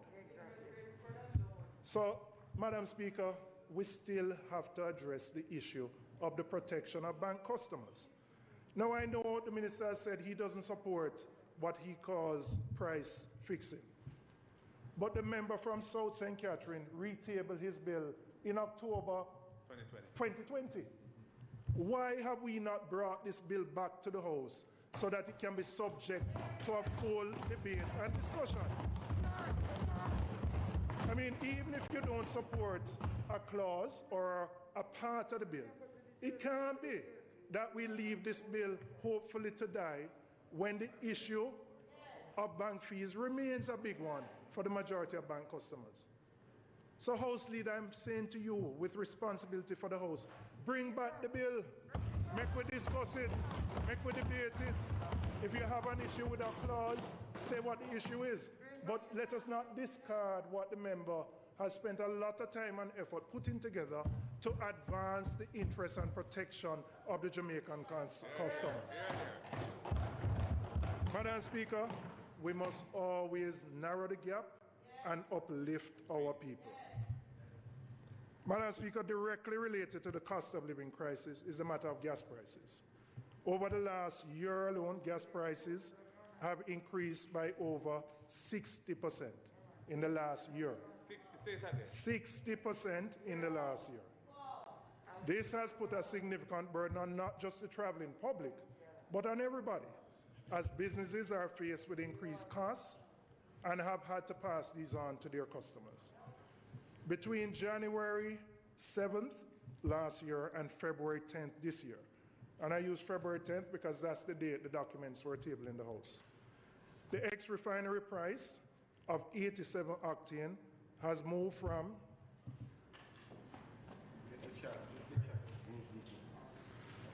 $112 January 7, 2021 to $177 February 10, 2022, 59%. Wow.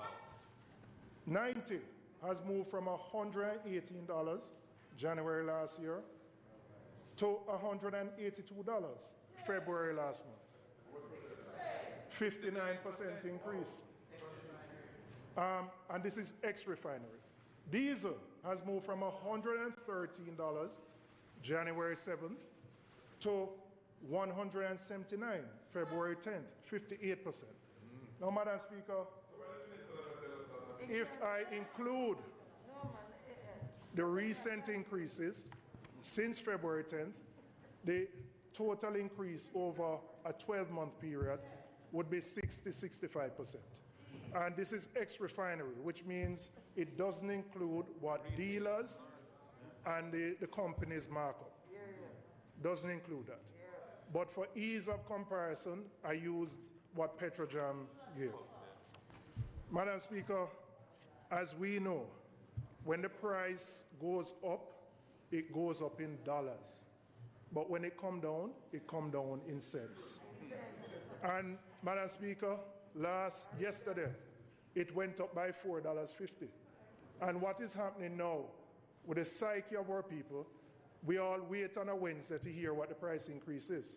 And then when the price is increased, there's a rush on every gas station, as there was yesterday. Madam Speaker, we are in a situation where gas price inflation is causing significant pressures on the population, hardships, and suffering. Madam Speaker, I acknowledge that the most significant contributor to the price of gas is the price of crude oil, which we don't have any control over. But, Madam Speaker, local taxes also play a critical role. Many Jamaicans consumers are not aware of this, but a large percentage of the price of petroleum products is made up of taxes. And there are three kinds of taxes that are levied on petroleum products. There's a special consumption tax, which for 87.90 and unleaded is roughly $37 per litre. You have a little variation. You have the hedge tax, which is rolled into the ex-refinery at $7 per litre. And then you have the ad valorem, which is 10% of the ex-refinery plus the SCT. So while the hedge tax and the SCT are fixed taxes, the ad valorem is a variable one. So when the price of oil goes up, so does the amount of money the government takes in from these taxes. So, for example, if the price of 87 octane gas is $200 per litre, a motorist pays approximately $65 in gas taxes for all the taxes. $65. So at $200 per litre, you're paying $65. So let's take the example of Henry. Henry running taxi from Papine to Halfway Tree. He's on that route. He drives a Pro Box, and it costs him $11,000 each time he fill up the Pro Box, because the Pro Box is about 55 litres. I know, but I just going, him do it little, but I'm going to give you an example when him fill up the tank. Of the $11,000 to fill up his tank, Henry pays $3,500 in taxes. So when the minister said there are no new taxes and there are no new measures, we need to understand that Henry and the thousands of consumers are paying more and more taxes as the price of gas goes up. And this goes into the government coffers. Madam Speaker, the government has announced an allocation of $2 billion to help the Henrys of this world. Out of 99 billion of new taxes. And we look forward to hearing the details to ensure that there will be equity in how these sums are applied. But, Madam Speaker, I want to make an appeal, not just for the Henrys of this world. There are a lot of people, the teachers, the nurses, not just the most vulnerable, but our middle class, or people who work from paycheck to paycheck. They are feeling it too. So we have to look, and the minister said he will come back to us and indicate what mechanism will be used to offer this assistance. But in doing so, it's not just who drive SUV. It's a whole heap of people in the middle who feel in it. Teachers, civil servants, nurses, they are struggling. So let's not assume because you have an SUV, you're good. The people below that are struggling. Madam Speaker, the government collects somewhere between, and the minister can confirm it, somewhere between $6 to $7 billion, 6 to 7, not 67, $6 to $7 billion annually from the hedge tax. We are calling, Madam Speaker, on the government to allocate the full amount that it collects from the hedge tax and put that in relief for those who are suffering from high gas prices. Not just the $2 billion. The full amount that is collected from the hedge, let us use it to alleviate the pressures that so many in our population are facing. Madam Speaker, we have to narrow the gap and we have to uplift our people.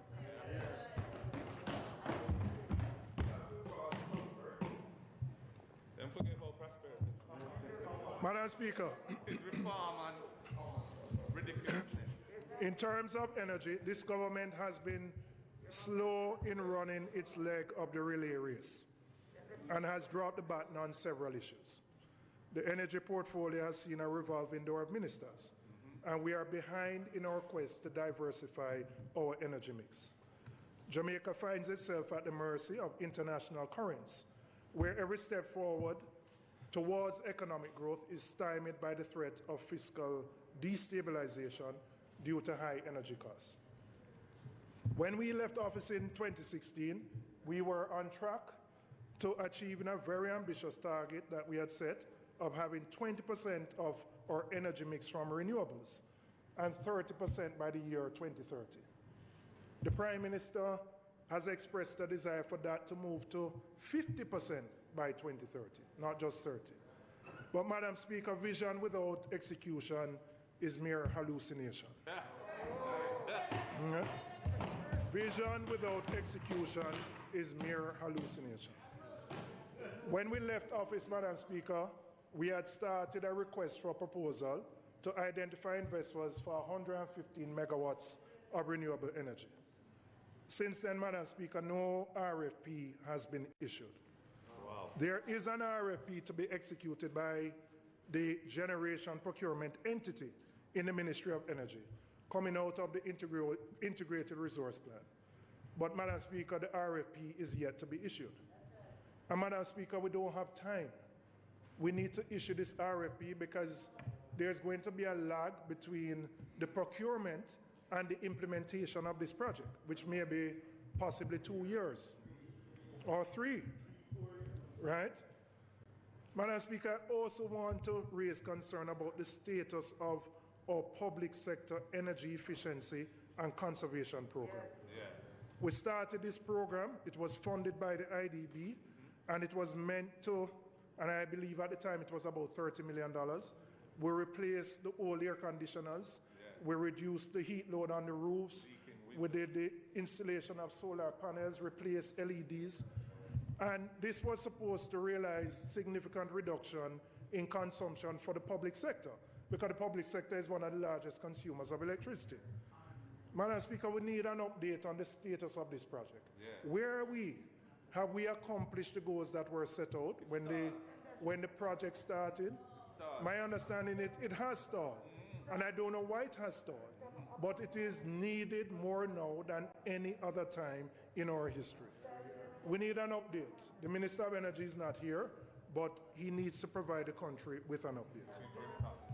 By now, Madam Speaker, we must all recognize that the dual problem of our dependency on oil and the negative impact on the By now, we must all recognize the dual problem of our dependency on oil and the negative effects on our economy and climate. It is imperative, therefore, that the government accelerates policies and programs that reduce our dependency on oil and promote energy efficiency. This is necessary to reduce our energy bill while promoting the use of cleaner energy solutions. Jamaica gave a commitment at COP26 on the concrete actions it would take to reduce greenhouse gas emissions. We also updated our nationally determined contributions in June 2020 with a focus on the energy sector. Madam Speaker, I welcome the Minister's announcement 2 days ago to reduce the duties on electric vehicles to 10%. But Madam Speaker, we have to go much further and much deeper than that. It is a good start. We need to remove the taxes on all energy efficiency products. That's right. All of them. I know many of them are zero rated already. I know that. But there are, for example, the solar batteries, which are used to power solar operations. That is a sore point. And that would make a big difference in the ability of persons to afford these solutions. Madam Speaker, there is a line of funding at the DBJ for individuals to access energy efficiency products, but it don't seem to be well known. There is a business line that is more well known, but the individual one is not well known. And as such, the take-up has been very low. We have to promote it. We have to provide incentives for people who want to put in solar water heater and other solar type initiatives, or just to reduce their own energy consumption. We need to focus on developing the infrastructure across the country to facilitate the installation of charging stations, not just at a commercial level, but also at an individual level. And we must ensure that we align the fiscal regime with policies, plans, and programs so that the country prepares the 2050 long-term emissions reduction and climate resilience strategy for Jamaica under the Climate Action Enhancement Package.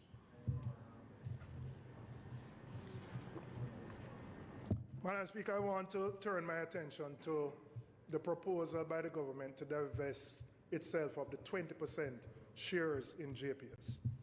We are opposed to this proposal. We believe that JPS is a critical infrastructure and a strategic asset for the country, which is essential for the proper functioning of our society and our economy. The government should retain its stake so that it can have a voice at the table. To be clear, so that we're not misunderstood, we're not against general divestment of government assets. That's not the issue here.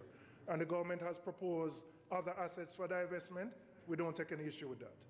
But we believe JPS is different. It is strategic.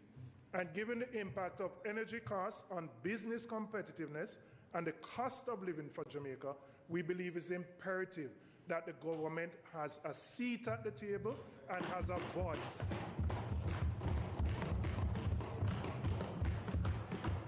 Madam Speaker, we also believe at this particular time, with oil prices at $120 per barrel, that we are facing an energy crisis, and it requires the active involvement of the government as a shareholder in a strategic and critical asset such as the JPS.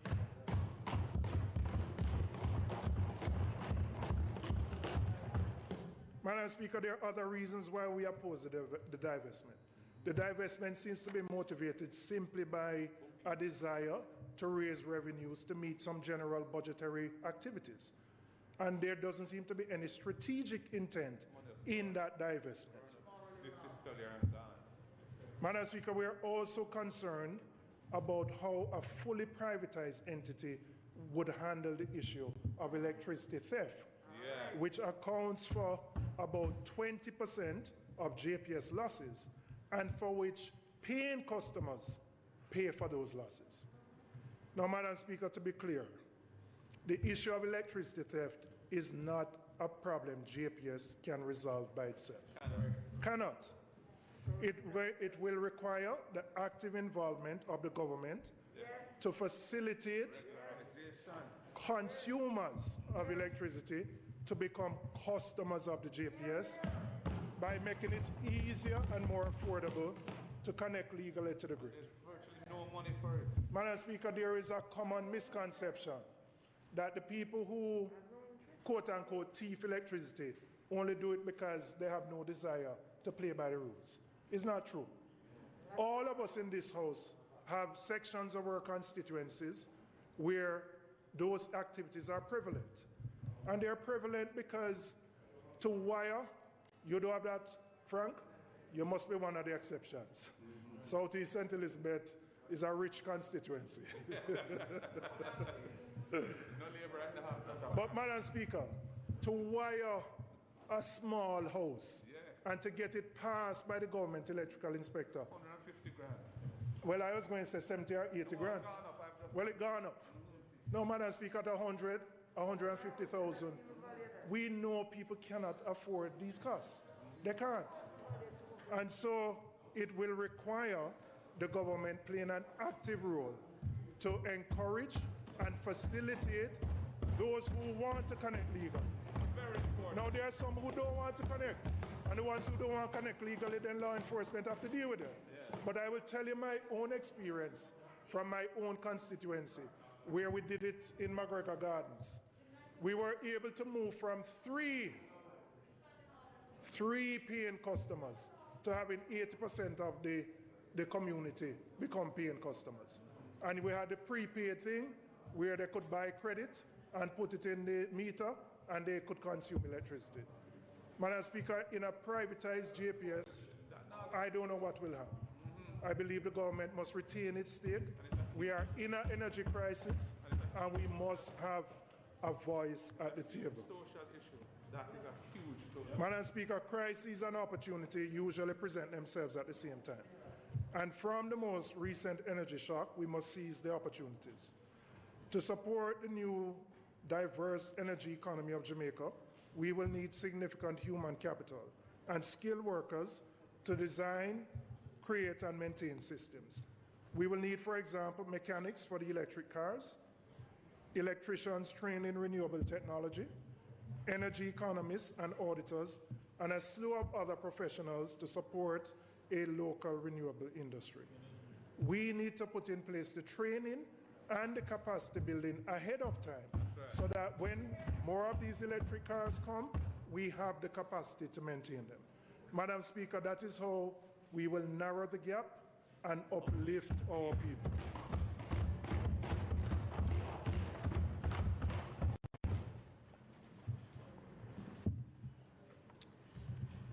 And let me welcome the acting Deputy Speaker from St. James Central. What will call you Madam Speaker? Micro, small, and medium-sized entities are the backbone of any economy, and Jamaica is no different. The past 2 years have revealed much about our local entrepreneurs, that our people are creative, focused, and given the opportunity can and will grow successful businesses. But many of our MSMEs desperately need support, and we believe the government can play an important role in ensuring that these businesses get the support they need. A perennial problem with MSMEs, and here, Mr. Speaker, I refer to micro as distinct from the small and the medium. I'm talking about micro here. Many of these micro businesses are informal. They operate at the community level. These are the people who run corner shops, cook shops, the ladies who do the nails and the hairdressing, etc. And more than any other, micro businesses find it hard to access funding. This lack of access to funding from formal sources makes micro business people vulnerable, and it forces them to seek funding from what I would call loan sharks. And so many of them couldn't access care because of the loan sharks. Now, these loan sharks are what I call informal lenders. Yes. They don't have a fixed address, and they go around community by community, and they lend. So, for example, Chef, who is a micro business operator, and he runs a cook shop. When Chef borrows $40,000 to purchase items for his cook shop, he has to pay back $3,000 every day for 1 month. Let me repeat. He borrowed $40,000 and he have to pay back $3,000 every day for a month. So if you do the maths, Chef would have repaid that loan 2 times over a 1 month period, or more than that. $1,000 percentage. Now, many of our micro businesses don't understand the concept of interest rates, how they are calculated. They just need access to but they need the money, and they need the money quickly. Because if you don't get the money quickly and your shop can't operate, you can't sell nothing. So there are many who may question why you go to loan sharks. But many of these are filling a need and a gap in the market because formal lenders do not lend to these people. And no, I'm not going to qualify it. I'm not saying everybody who lends is a loan shark. Not so. And I will qualify what I mean. Because you have legitimate microfinance entities who lend. I'm not referring to those. I'm not referring to those. These small lenders, predatory as their actions may seem, satisfy and meet a gap. But it means, Madam Speaker, Mr. Speaker, that many of the borrowers end up in a debt trap because they borrow to meet a particular need. They end up having to pay what is exorbitant interest rates, just a fixed amount every month, pay the loan 2 times over, and then they can't survive because all of what they earn goes to paying back the loan. We have to find a better way to help Chef, to help my barber Wayne in Papine, and all the other hardworking entrepreneurs who operate micro businesses. We must recognize that, and as the member from West Central said, not all small lenders are loan sharks. There are many legitimate and well-run microfinance institutions. So the solution would be to provide these micro businesses with the access to expand and give the small lenders an opportunity to legitimize their business and grow their clientele in a regulated manner. So I am proposing, Minister, that the DBJ directs a portion of the funding that it has for MSMEs and take a portion, it could be $1 billion, and directs that money not through banks, but through licensed and approved microfinance entities so that they can then on-lend the money to these micro-entrepreneurs. Many of the banks really don't have an interest in participating in this segment of the market. And the microfinance entities already have the skills, the know-how, and the infrastructure because it is a very people-intensive business. So take a portion of that MSME money, put it in a special window through the microfinance entities and on-lend it to these entrepreneurs. These are the cook shop people, the hairdressers and the barbers. And Mr. Speaker, while the access to funding is the primary concern, that is not the only support they need. So we are recommending that we increase the support, for example, to JBDC so that they can provide business development support, they can help them with financial literacy, they can help them to register their company. So while they are borrowing the money, we also growing their capacity. And they would be required to go to, whether it's workshops or whatever we do, so mandated, so that they can improve how they run their businesses and become more sustainable. Madam Speaker, Mr. Speaker, many of these micro businesses are the first port of call in our inner city communities and in rural communities. And while they're not formally registered and they may not pay income tax, they pay GCT because they buy goods and services which they sell to people in the community. And most importantly, they are a stabilizing force in communities. In the inner city communities, people go to the corner shop to buy them food every day, right? They go to the lady who does the nails and the hairdressing. And these businesses make the difference between whether these people can eat or not. So whether they're running a little cook shop, a barber shop, a bar, or their hair or nails, that work, that little hustle, is the income that keeps that person out of probably doing something else which would create problems for us as a community. My constituency has many of them living on the margins, and we have to find a better way to support them as they seek to grow their businesses. We simply cannot ignore nor shy away from finding solutions to their problems. The micro businesses are an important conduit for narrowing the economic gap and uplifting our people. Madam Speaker, I must make mention here of another group of small and medium-sized business people, our farmers. And for any country in the pursuit of growth, agriculture must be seen and treated as a growth driver and be given the necessary support. We need to swiftly advance the development of an agricultural development plan and ensure that we implement it.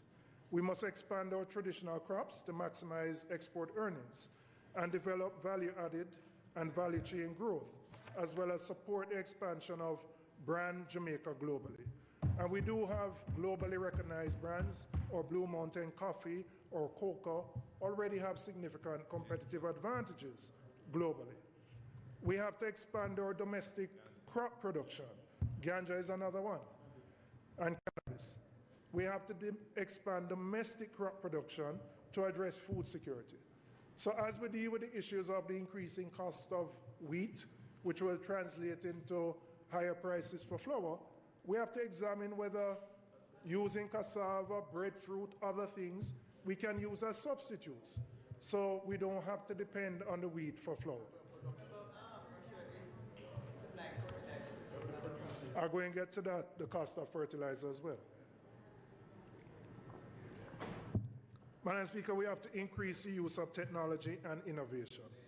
This will lead to increased production and productivity, rural development, jobs, and import substitution. We also need to look at our livestock sector as another growth opportunity, and the fisheries subsector. And we have to put research and development on the front burner and apply the knowledge we have amassed over the many years. We must use and improve our existing infrastructure to support agriculture. For example, Bodle's Research Center must be developed as a center of excellence in agricultural research for both crop and livestock. But we also have to develop other centers of excellence in coffee cultivation and production, which is becoming a dying specialty. Mr. Speaker, we have to use the dual global crisis of climate change and supply chain issues as an opportunity. We have to lay the groundwork for agriculture in Jamaica to take its rightful place as a significant contributor to growth and to improve our national resilience by ensuring food security. Now, there are some issues that we have to deal with immediately. When I travel through Jamaica and talk to farmers, there are three things that come up, particularly small farmers. Access to capital is a big one, particularly for small farmers. The increasing cost of inputs, particularly fertilizers, is having a crippling effect for farmers. And thirdly, the issue of Procedural lastly, which continues to be a source of misery and vulnerability for our farmers. Madam Speaker, we have to hear the cry of the farmers and take action. And while I acknowledge that, for example, I know the Development Bank of Jamaica is doing something for the agricultural industry, there is still a gap for many of the small farmers. And so we had the PC banks, which were, when they were instituted, were designed to deal with small farmers. I'm aware that there have been a number of issues with the PC banks over the last 5 years, and it has been subject to an intervention which should have lasted, my understanding is, about a year. So, Minister, I'm going to call on you to give us an update on the status of the PC banks. The feedback I get from the farmers, them say the PC banks have become like commercial banks. Yeah, too much requirement. Them lend for car, this, that, that. But when you look at what their original mandate is, they are not fulfilling the original mandate. I know, as I said, there were issues which caused them to require an intervention. But we need to know where we are with the PC banks so that they can return to their original mandate of lending to small farmers. We also have to take the issue of Procedural lastly and deal with it with a sense of purpose. It is probably the most heart-rending thing for a farmer. After you buy your feed, you spend your time watering your crops. Yes. And as soon as it look like it going bare and it ripe, somebody come and thief it. It's heart-rending. Wickedness. It's wickedness. And this has discouraged people from going into the business and has actually forced people out of the business. I'm calling on the government, Minister, to amend the current fines under the Agricultural Produce Act to move it from $250,000 to $5 million. The players in the industry have been calling for that. Yeah. And also for this act to be brought under the Proceeds of Crime Act and to treat Procedural larceny as organized crime. Minister, you know that where the criminality going now, man a come for thief your goat and your cow, so them can get the meat, And go Haiti. so them can go Haiti and trade it for guns. Yeah. So farmers now are subjected to a different level of criminal activity for which they are not prepared. Earlier, is either earlier this year or last year, some man go with rifle, tall up thing, and shoot up a farm. Shoot up a farm. Because the people were resisting their efforts to steal their crops. So we're not just talking about a man a thief two orange or banana. It is organized crime. And we have to treat it as organized crime and protect our farmers.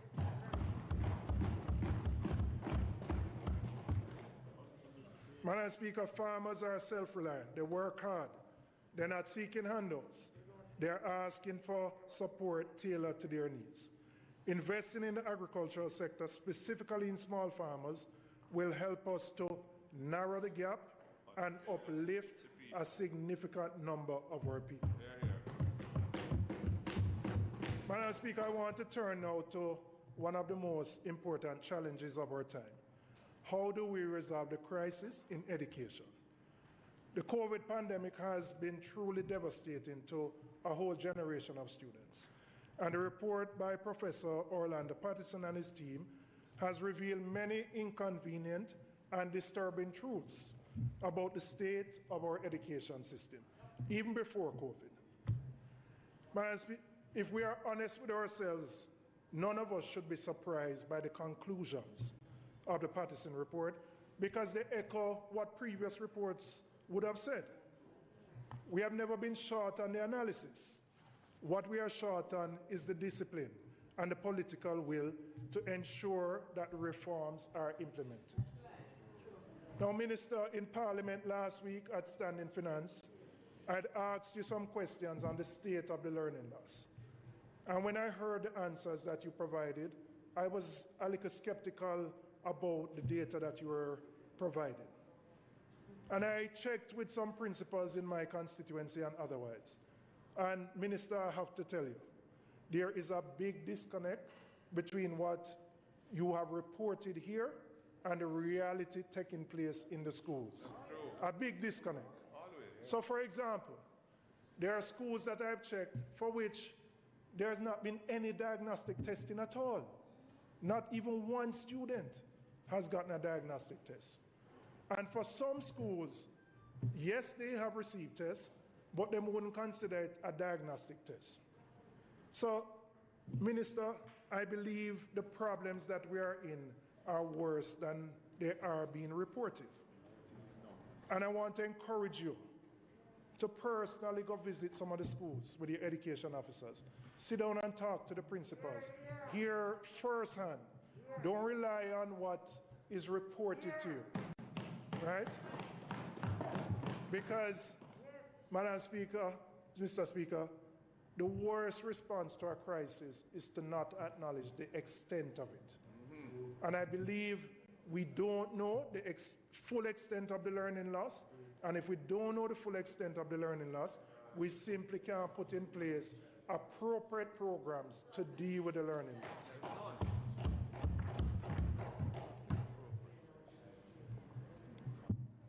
I also, Minister, believe that we, and I want the Minister of Finance to hear me, because it's not just an issue for the Minister of Education, that we need to make some choices about priorities and resource allocations within our education sector. The Ministry has been pushing the Sixth Form Pathways program, for which I would say the business case is weak. I say it is weak because within the context of the Patterson report, which shows grave failings in our current system, I question why spend scarce resources to extend high school life by 2 years, when for the first 5 years, we're only producing about 50% of the students with literate, numerate, and marketable skills. I will say, I'm going to come to that. Apart from the monetary resources, I don't believe we have the managerial capacity to implement a remedial program while launching a sixth form program. So I'm going to propose, Minister, that we postpone the implementation of the sixth form program and that we focus all our energies on addressing the issue of the learning loss which currently exists.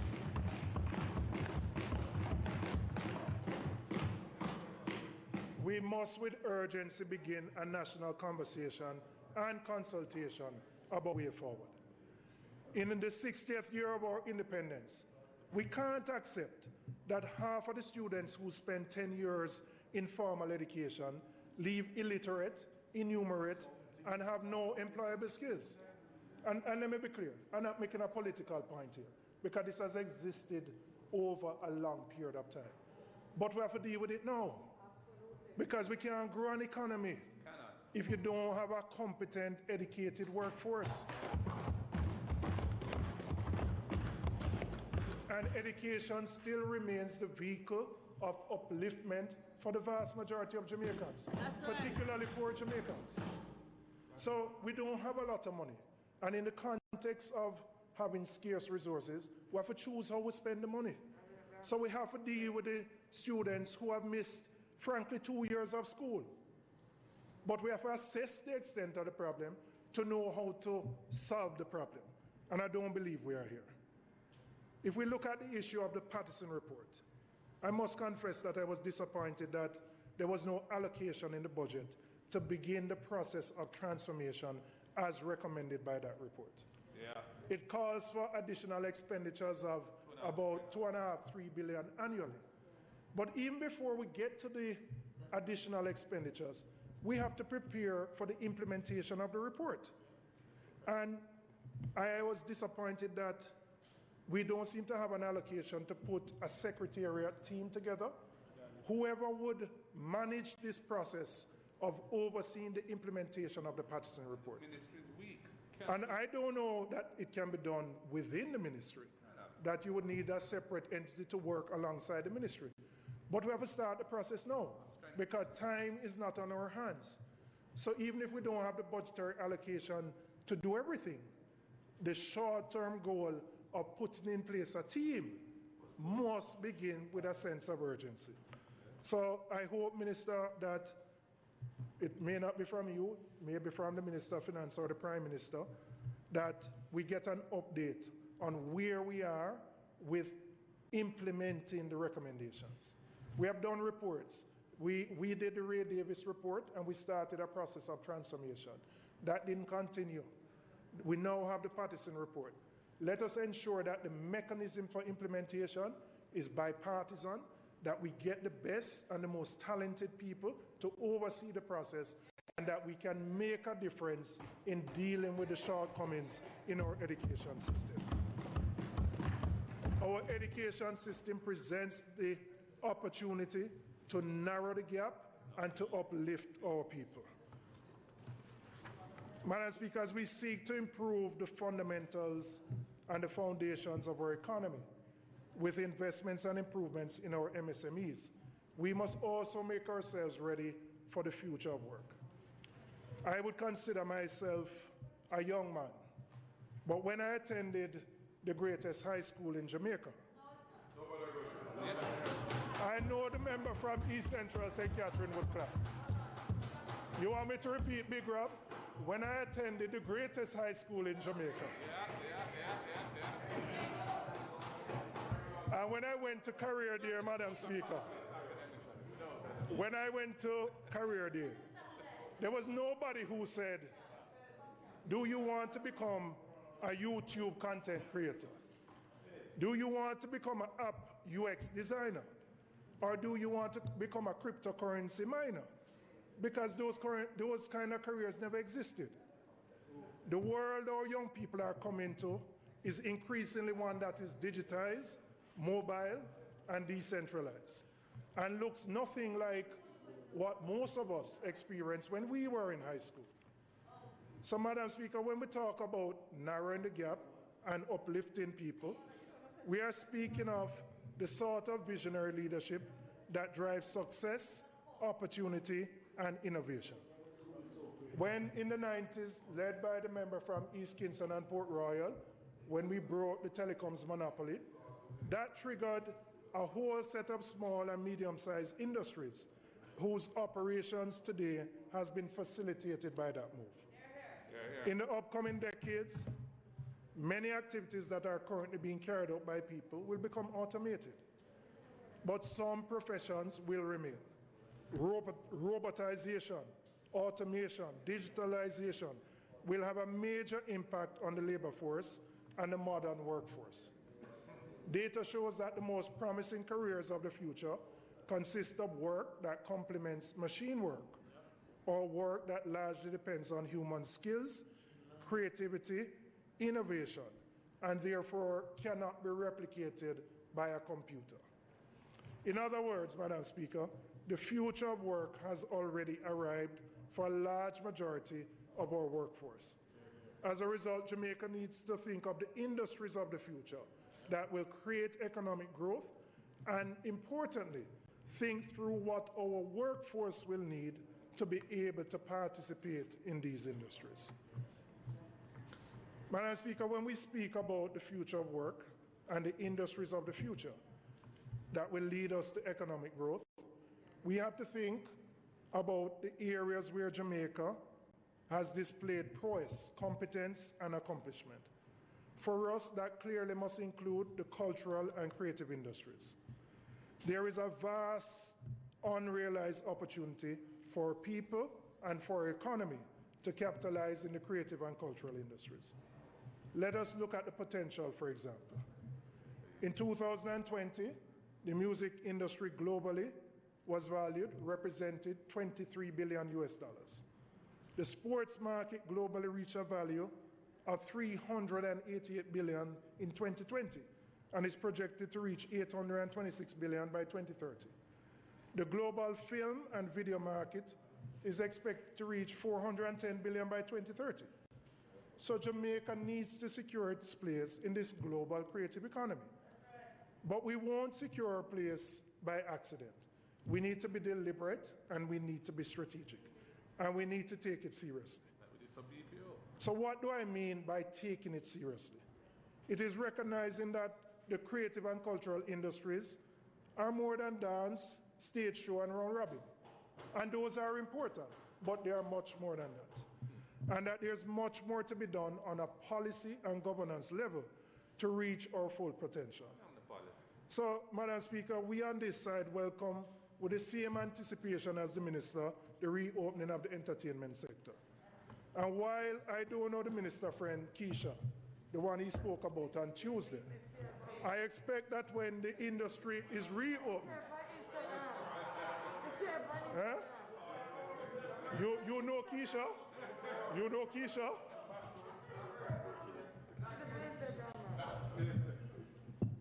Madam Speaker, I'm expecting that when the entertainment industry opens, whether it's Noxy, whether it's Juicy, or whoever it is, that they will play a role in this industry. Their contribution is often understated and not respected and not recognized as it should be. Or actors, or dancers, or singers, or players of instruments, chefs, stage managers, and I could go on and on. The scope of excellence for people is unlimited. The first thing we need to understand and accept is that the cultural and creative industries is a complex ecosystem. And it's not a monolithic concept. Within the creative and cultural industries, there are no fewer than 20 subsectors. And within those 20 subsectors, we have another 40 industries that can be identified, each with activities, linkages, and products. What obtains now, Madam Speaker, will not move us along a holistic, sustainable path for the development of these industries. So, for example, if you take the creative and cultural industries, it is spread across no fewer than 6 ministries. Broadcasting falls under the Ministry of Information. Film is under JAMPRO. Radio, Spectrum and Telecoms under the Ministry of Science. JCDC under the Ministry of Culture. Animation is under OPM. Culinary Arts and Craft under Tourism. And if you need an event license, it requires going to the Ministry of Local Government and the Police and the parish councils.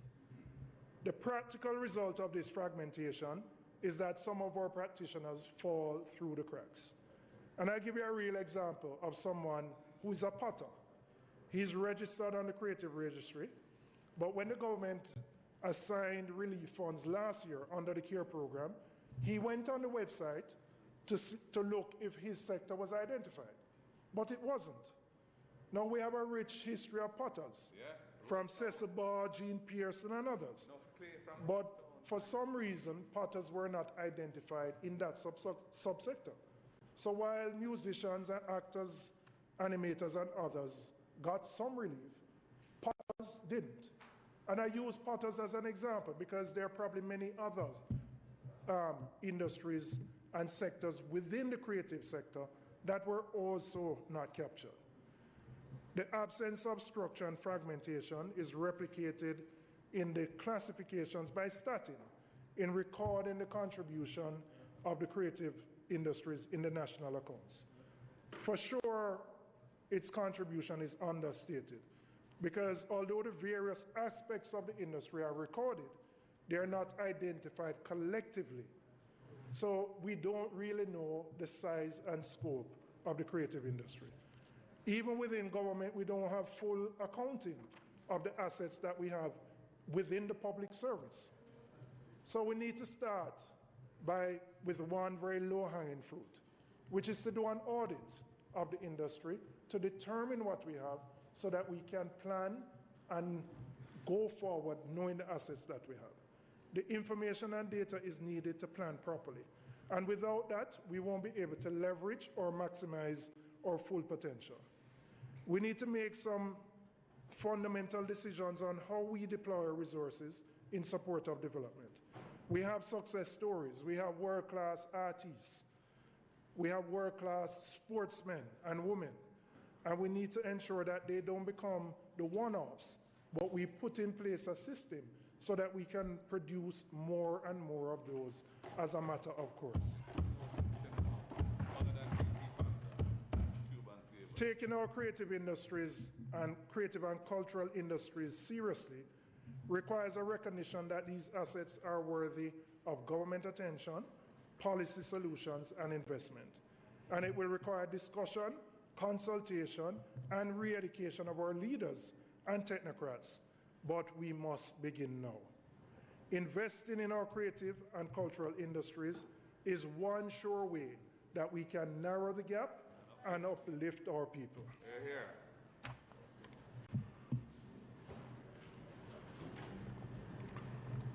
And I conclude in, Madam Speaker. As our Diamond Jubilee finds us tackling unprecedented crises, globally we have high oil prices, we have supply chain issues, we have climate change. Locally we have to deal with COVID, we have to deal with crime, we have corruption, we have inequalities, and we have inflation. All of these are real crises that need real credible solutions because they impact our people. Real credible solutions start with recognizing the realities of the world we live in and crafting policies that narrow the gap between the haves and the have-nots. The budget is built on the back of the Jamaican people. And while all of us bear the burden, the most vulnerable, the middle class, the working poor, the unemployed, the single parents, the pensioners, they are bearing a disproportionate burden. A strong first step to tackling these crises must be for the government to recalibrate this budget to reflect the realities of our global and local environment. The monies that are allocated to deal with the increases in the cost of gas and to deal with the food costs are simply not adequate. And in a time of crisis like we have now, where families are struggling to eat and make ends meet, the government has a responsibility to ensure that not only the poor and the most vulnerable are protected, but those who are on the periphery, those who are living paycheck by paycheck. We know that economic growth is important and is our only way forward. We also know that in a rapidly changing, digitized global economy, all paths to growth start with our people. People-centric solutions start with education. So we must find the political will to tackle the crisis in our school and to fix our education system once and for all. We must prepare our children for success in a global environment and for the future of work that looks nothing like what our generation or previous generations were familiar with. Crisis and opportunity present themselves at the same time. We must urgently tackle the problems that our micro and small businesses face. We must break down the barriers that small farmers face. We must be bold in advancing energy diversification. Our creative and cultural industries have the potential to put Jamaica on a steady path to economic growth. We should not waste this crisis nor disregard the opportunities. We need to act now. Madam Speaker, in our 60th year of independence, the Jamaica Labour Party has held government for roughly half the time, and the People's National Party for about half the time as well. Both parties deserve praise for our progress, but we also share the blame for some of our failures. But for the Jamaican people to achieve our greatest potential, there can't be any green solutions nor orange solutions. We must just have Jamaican solutions to Jamaican problems. All of us have a collective responsibility to help propel the country towards growth, but we need innovative, accountable, and compassionate leadership. Madam Speaker, we call on the government to put people first, to give us a budget that balances the books while balancing people's lives, and that narrows the gap and uplifts the people. I thank you, Madam Speaker.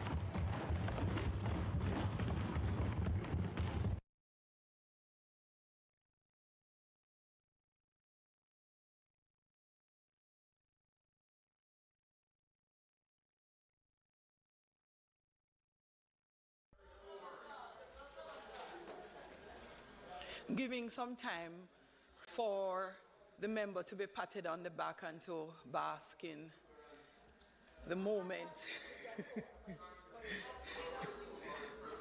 I wasn't here.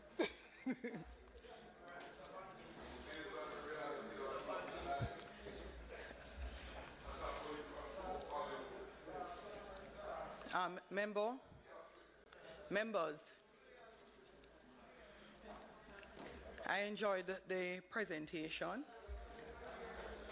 I wondered, after listening to the finance minister's opening, if there would be any possible comeback.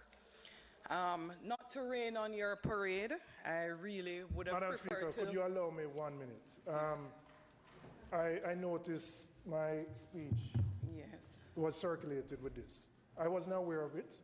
Somebody did the artwork, and I wasn't aware.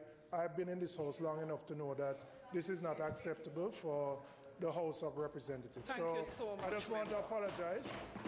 I'm seeing it actually for the first time, right? And I have presented many times, and I've never done this. So I will ask the members to give me back. I will circulate it electronically so that they can have it. All right? No, nobody needs...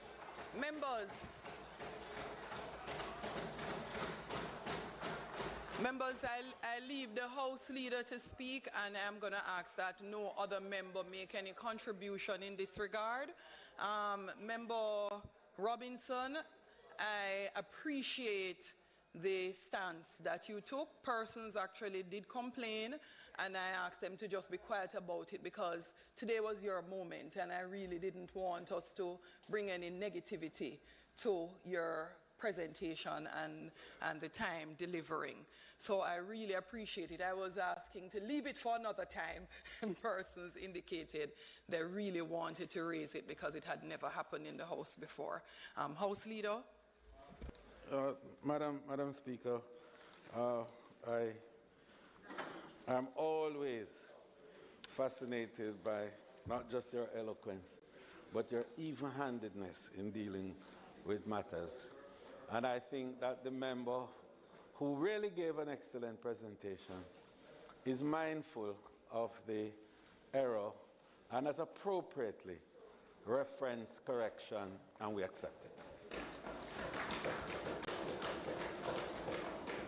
Madam Speaker, the other matter on public business I will take at this time because in addition to everything else, I think the member has another engagement and we're appreciative of that. So the Irrigation Licensing Authority Order 2022 resolution, we invite you to take at this time, after which, Madam Speaker, I will seek a suspension of the standing order to allow us to recommit the items that we had not taken earlier. May it please you, Madam Speaker. Thank you, House Leader.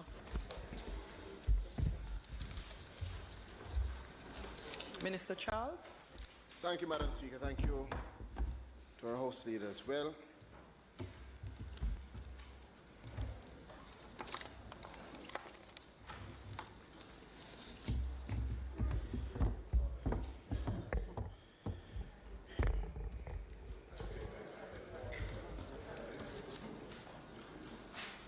Madam Speaker,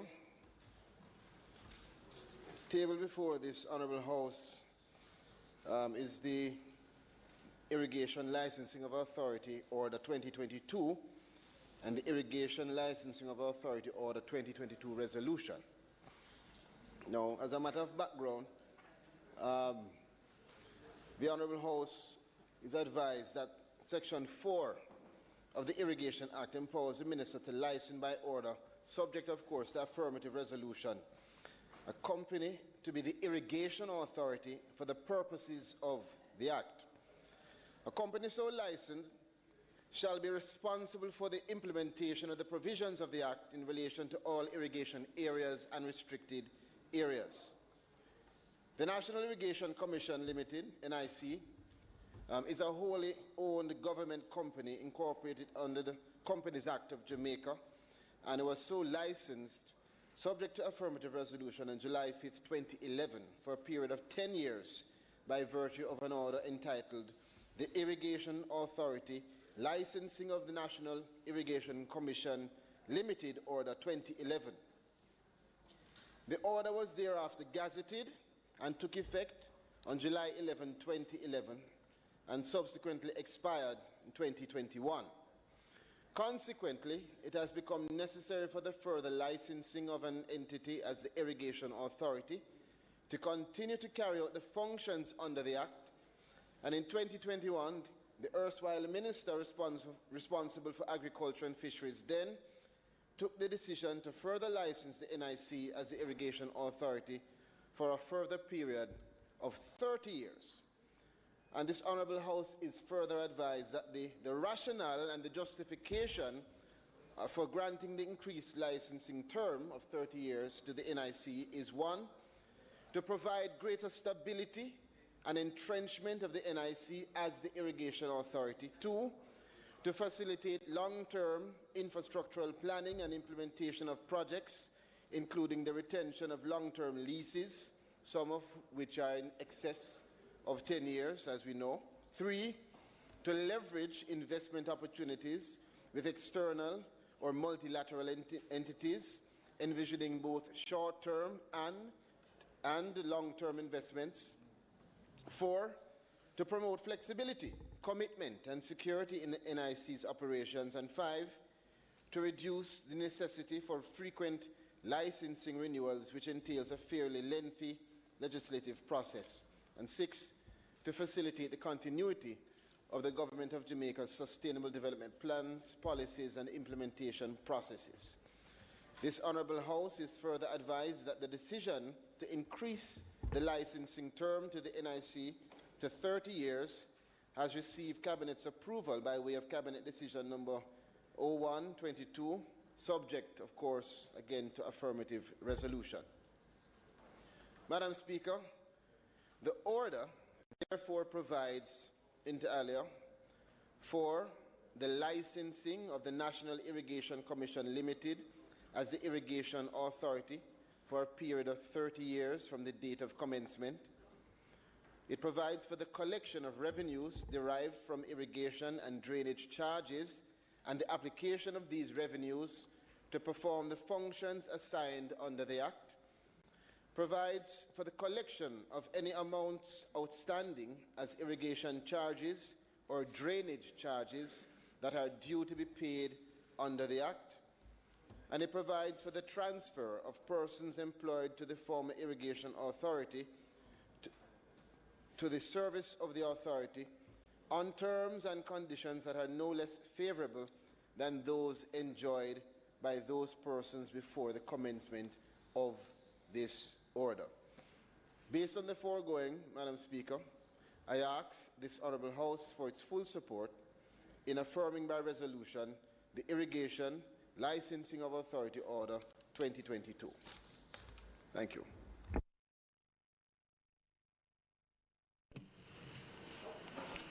Madam Speaker, we have no. Thank you, ma'am. We have no objection to the proposed approval of the resolution approving the order. Thanks, Opposition Leader. So we're at the end of public business as it relates to the debate.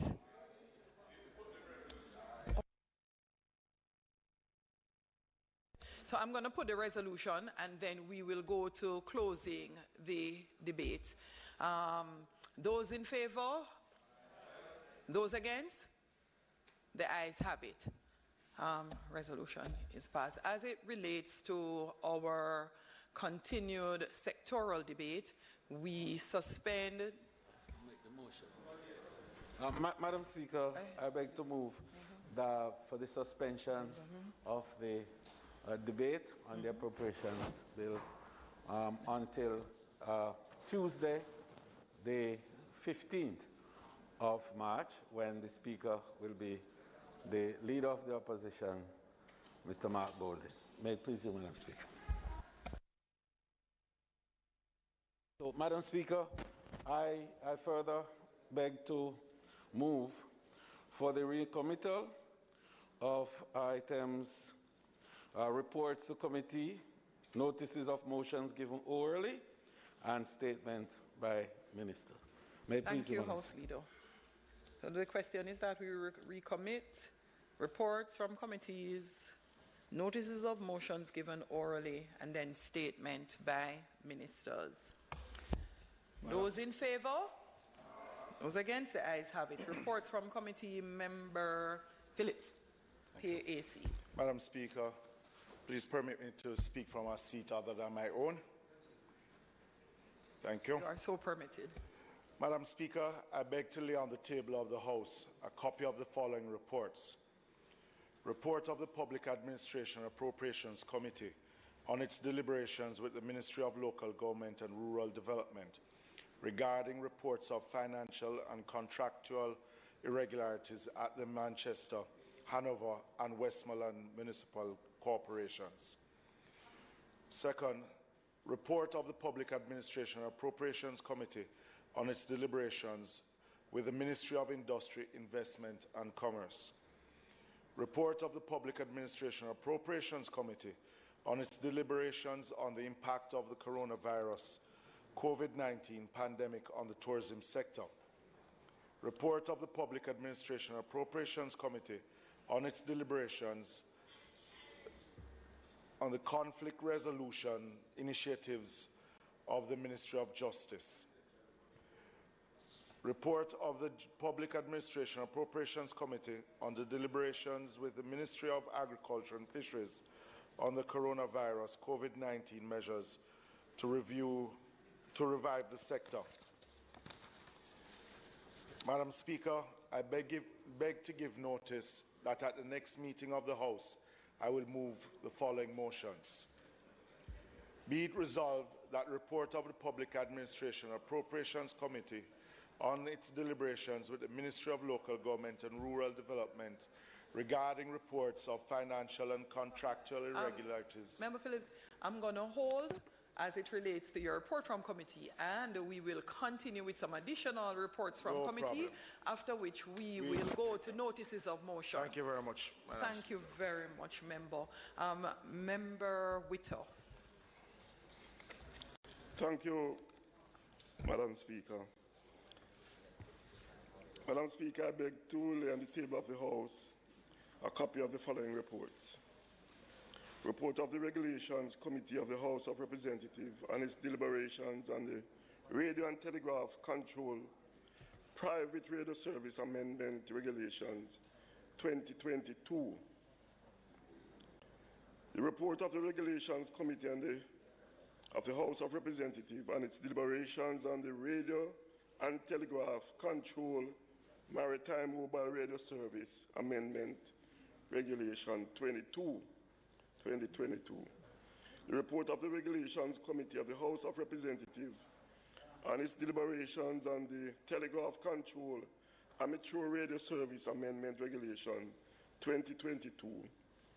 The report of the Regulations Committee of the House of Representatives and its deliberations on the Radio and Telegraph Control Radio Operations and the Technician Amendment Regulation 2022. The report of the Regulations Committee of the House of Representatives and its deliberations on the Radio and Telegraph Controlled Citizen Band Radio Service Amendment Regulation 2022. Thank you. Notices of motions given orally. Member Phillips.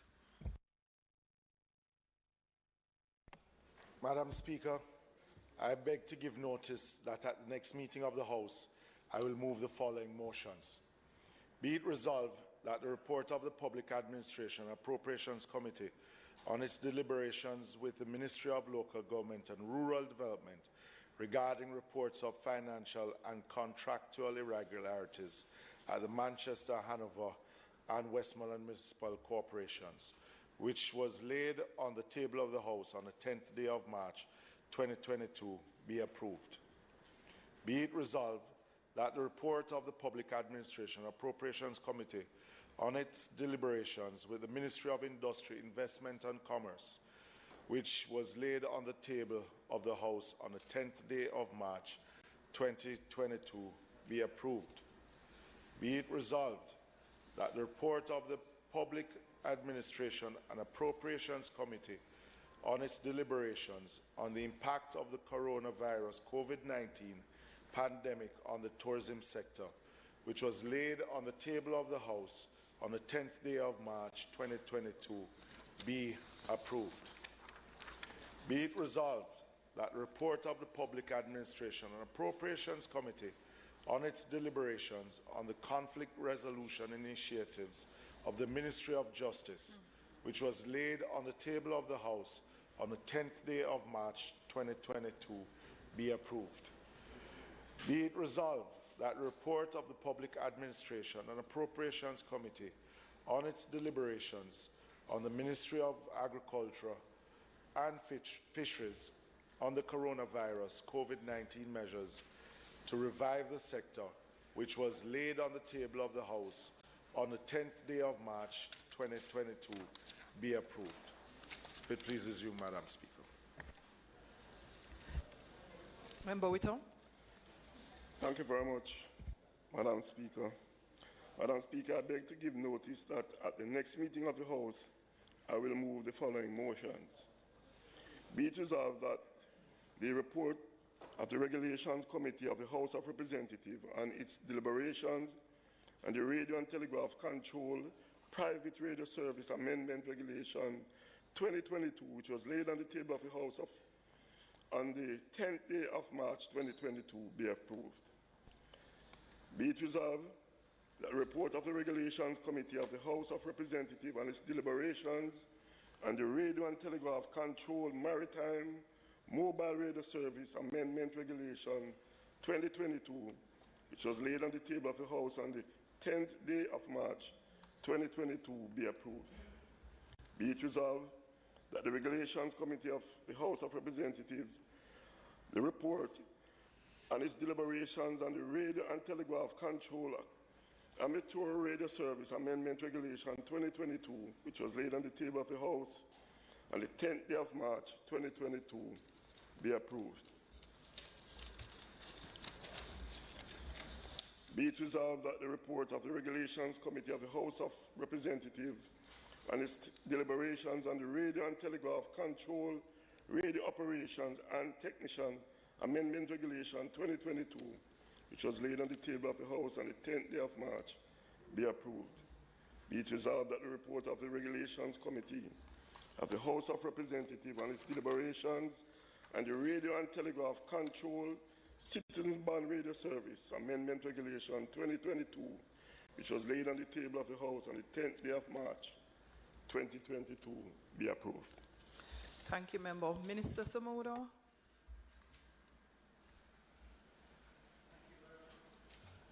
Thank you very much, Madam Speaker. Madam Speaker, whereas by virtue of Section 3 of the Minimum Wage Act, thereafter referred to as the Act, the Minister may, by order published in the Gazette, fix minimum wage rates for wages for any occupation in the island, either generally or in any specified area, place, or district, in any case in which he is satisfied that the wages being paid to any person employed in any such occupation are unreasonably low, and may, if he is satisfied that it is desirable so to do, fix a minimum wage applicable subject to the provisions of that section to occupations generally, and whereas pursuant to subsection 3 of Section 3 of the Act, of the Minister may by order vary or cancel a minimum wage. And whereas, as of the 9th day of March 2022, the Minister made the National Minimum Wage Amendment Order 2022. And whereas it is provided by subsection 5 of Section 3 of the Act that an order made under that section in relation to a national minimum wage shall be subject to affirmative resolution of the House of Representatives. And whereas it is desirable that the National Minimum Wage Amendment Order 2022 should be affirmed by resolution. Now therefore, be it resolved by this Honourable House as follows. 1. This resolution may be cited as the National Minimum Wage Amendment Order 2022 resolution. And 2. The National Minimum Wage Amendment Order 2022 is hereby affirmed. Whereas, Madam Speaker, by virtue of Section 3 of the Minimum Wage Act, hereafter referred to as the Act, the Minister may, by order published in the Gazette, fix minimum rates of wages for any occupation in the island, either generally or in any specified area, place, or district, in any case in which he is satisfied that the wages being paid to any persons employed in any such occupation are unreasonably low, and may, if he is satisfied that it is desirable so to do, fix a national minimum wage applicable subject to the provisions of that section to occupations generally. And whereas, pursuant to subsection 3 of clause 3 of the Act, the Minister may by order vary or cancel a minimum wage.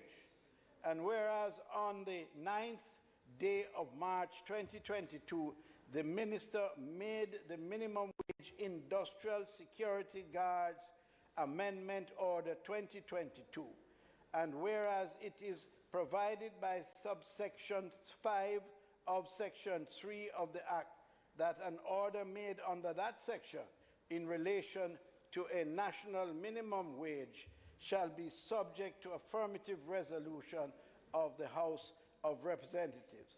And whereas it is desirable that the Minimum Wage Industrial Security Guards Amendment Order 2022 be affirmed by resolution.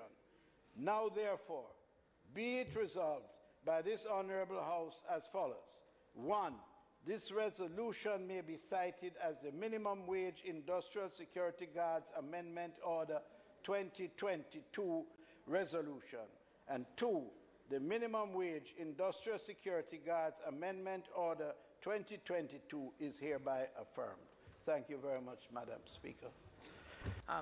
So members, the Minister just gave notice that at the next meeting of the House, he will move that the Minimum Wage Amendment Order 2022 resolution and the Minimum Wage Industrial Security Guard Amendment Order 2022 resolutions will be taken. Thank you, Minister. Next, we will have statement by Minister Christopher Tufton, Minister of Health and Wellness.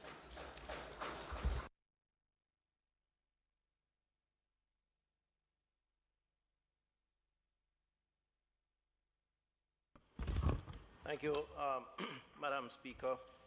It's been a long day, and so I'll try not to detain us for too much longer. However, today, Madam Speaker, I rise to address this Honourable House and the people of Jamaica on this, the 10th day of March 2022, exactly to the day, 2 years after the island recorded its first case of COVID-19, and 1 year exactly to the day since the country began the administering of the COVID-19 vaccine. March 10th, Madam Speaker, colleagues, a very significant date in our history as it relates to the COVID-19 virus. Jamaica has now reached, Madam Speaker, in our estimation, a crossroads in our nation's development trajectory. 100 years ago, the flu pandemic transitioned the world to a new era of dealing with the public health crises that have the potential to devastate not only the health of the population, but the economic and social fabric of nations. Out of the pandemic, visionary leaders capitalized on the opportunities that are intrinsic to all crises, and they developed new models of medicine, new paradigms in research and technology, new systems of governance and new infrastructure to deal with the management of the risk associated with the advent of these adverse occurrences. As we stand, Madam Speaker, colleagues, at this crossroads, we're called to deep introspection, analysis, and creative and critical thinking to not only draw us out of the slump of the last 2 years, but to emulate our predecessors and ensure that the recovery process leads us to a brighter future in terms of repairing and rebuilding and emerging stronger and more resilient. Madam Speaker, the Ministry of Health and Wellness, the Government of Jamaica, has the unenviable task of shaping what can be described as the new normal, the new world that we will live in, and how we manage this transition to living freer, recognizing our vulnerabilities, particularly those that were shown up over the last 2 years. Within the context of the ministry, the call to greater resilience in the creation of a more robust, more modern health system must be the pivot point for our new normal. Over the past 2 years, many decisions had to be made to save lives and preserve livelihoods. The trade-offs were too often negative outcomes, to include the economic downturn, the missed and lost learning that our children have suffered, the mental, social, and psychological impact of the lockdowns and curfew restrictions, and the change in our normal way of life because of the physical distancing and the mask-wearing rules, just to name a few. These, Madam Speaker, and other factors have resulted in visible and invisible impacts on our society, our lives, and our people. As a Ministry of Health and Wellness, our commitment must be to not only support the efforts to mitigate the damage caused by these necessary actions, but to call for a health in all policy approach as we form partnerships with ministries, departments, and agencies, the private sector and religious groups, civil society groups, to address the challenges ahead of us. The goal, Madam Speaker, is to arrive at a more resilient health system, but the determinants of health are in all sectors. It involves all of us. Over the 2 years, we have seen over 2,000 800 persons died from COVID-19 in Jamaica. And again, I believe you will all join with me in expressing our condolences to those victims, families, and friends. This represents a mortality rate, Madam Speaker, of 2.2%. We regret every life lost and share in the grief of the families that have been impacted. It is to be noted also that there are others who now suffer the lingering effects of COVID-19. Persons who suffer from fatigue, shortness of breath, a difficulty breathing, persistent cough, memory loss, concentration challenges, sleep problems, depression, and anxiety, just to name a few. These clinical presentations, Madam Speaker, described by some as long COVID, will occupy our efforts for some time to come and requires a response. While we regret every life lost, it is to be noted that while the world averaged a death rate of some 4.2%, Jamaica's 2.2% is an indication that we were well below the world's average, and it's a testament to the resilience and the response of our health workers and frontline workers. Madam Speaker, over 7,000 Jamaicans with COVID-19, 7% of whom had severe conditions, were able to pass through our health system and have gone on to resume their regular lives. We must not lose sight of these facts, as the strength of the current primary and secondary care system is a critical part of the foundations upon which we will need to build a more resilient system we all desire. Undoubtedly, Madam Speaker, we cannot cast a blind eye to the pre-existing gaps. The gaps are not only in the physical infrastructure and equipment, but there are issues that have impacted our human resources for health capacities that have to be addressed as we navigate the future. Over the past 2 years of the pandemic, more than 700 nurses migrated for better paying jobs abroad. And as the pandemic subsides and the short-term economic shock takes hold, we will have a stronger migration pull, we believe, on our nurses and our healthcare workers. We do have healthcare workers that are world known as being excellent, and the demand for them, Madam Speaker, will only get greater, and the impact on our system will be even more severe if we do not take some corrective measures. Over the past 24 months, the Ministry has had significant increase in its fiscal provision that has enabled us to make advances in the achievement of strategic goals 4 and 6 of our 10-year strategic plan. And we must celebrate the successes, Madam Speaker, that we have had coming out of this crisis. The member on the opposite who spoke earlier spoke to opportunities in crisis. And I believe we have had several, despite the challenges of COVID. Under Strategic Goal 4, to ensure human resource for health, we have been able to establish 230 new posts for medical officers and over 1,400 posts for community health aides. And these are not, in most cases, contract workers, certainly as it relates to the doctors. We have established these posts, and it means an expansion of personnel in our health system. Under Strategic Goal 6, to make infrastructure available for health services delivery, we have constructed 2 wards at the St. Joseph's Hospital and the Falmouth Hospitals. These wards, while constructed to increase capacity for COVID-19 patients, Madam Speaker, will in the aftermath of COVID provide much needed space to be able to expand the services offered at these hospitals.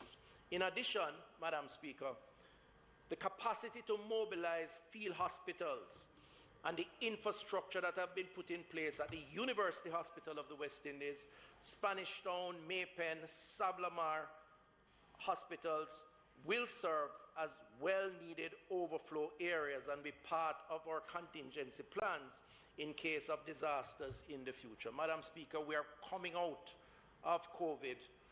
Let me knock wood here, because there are still monitoring that is required, as a much stronger health system, certainly as it relates to infrastructure than we went in 2 years ago.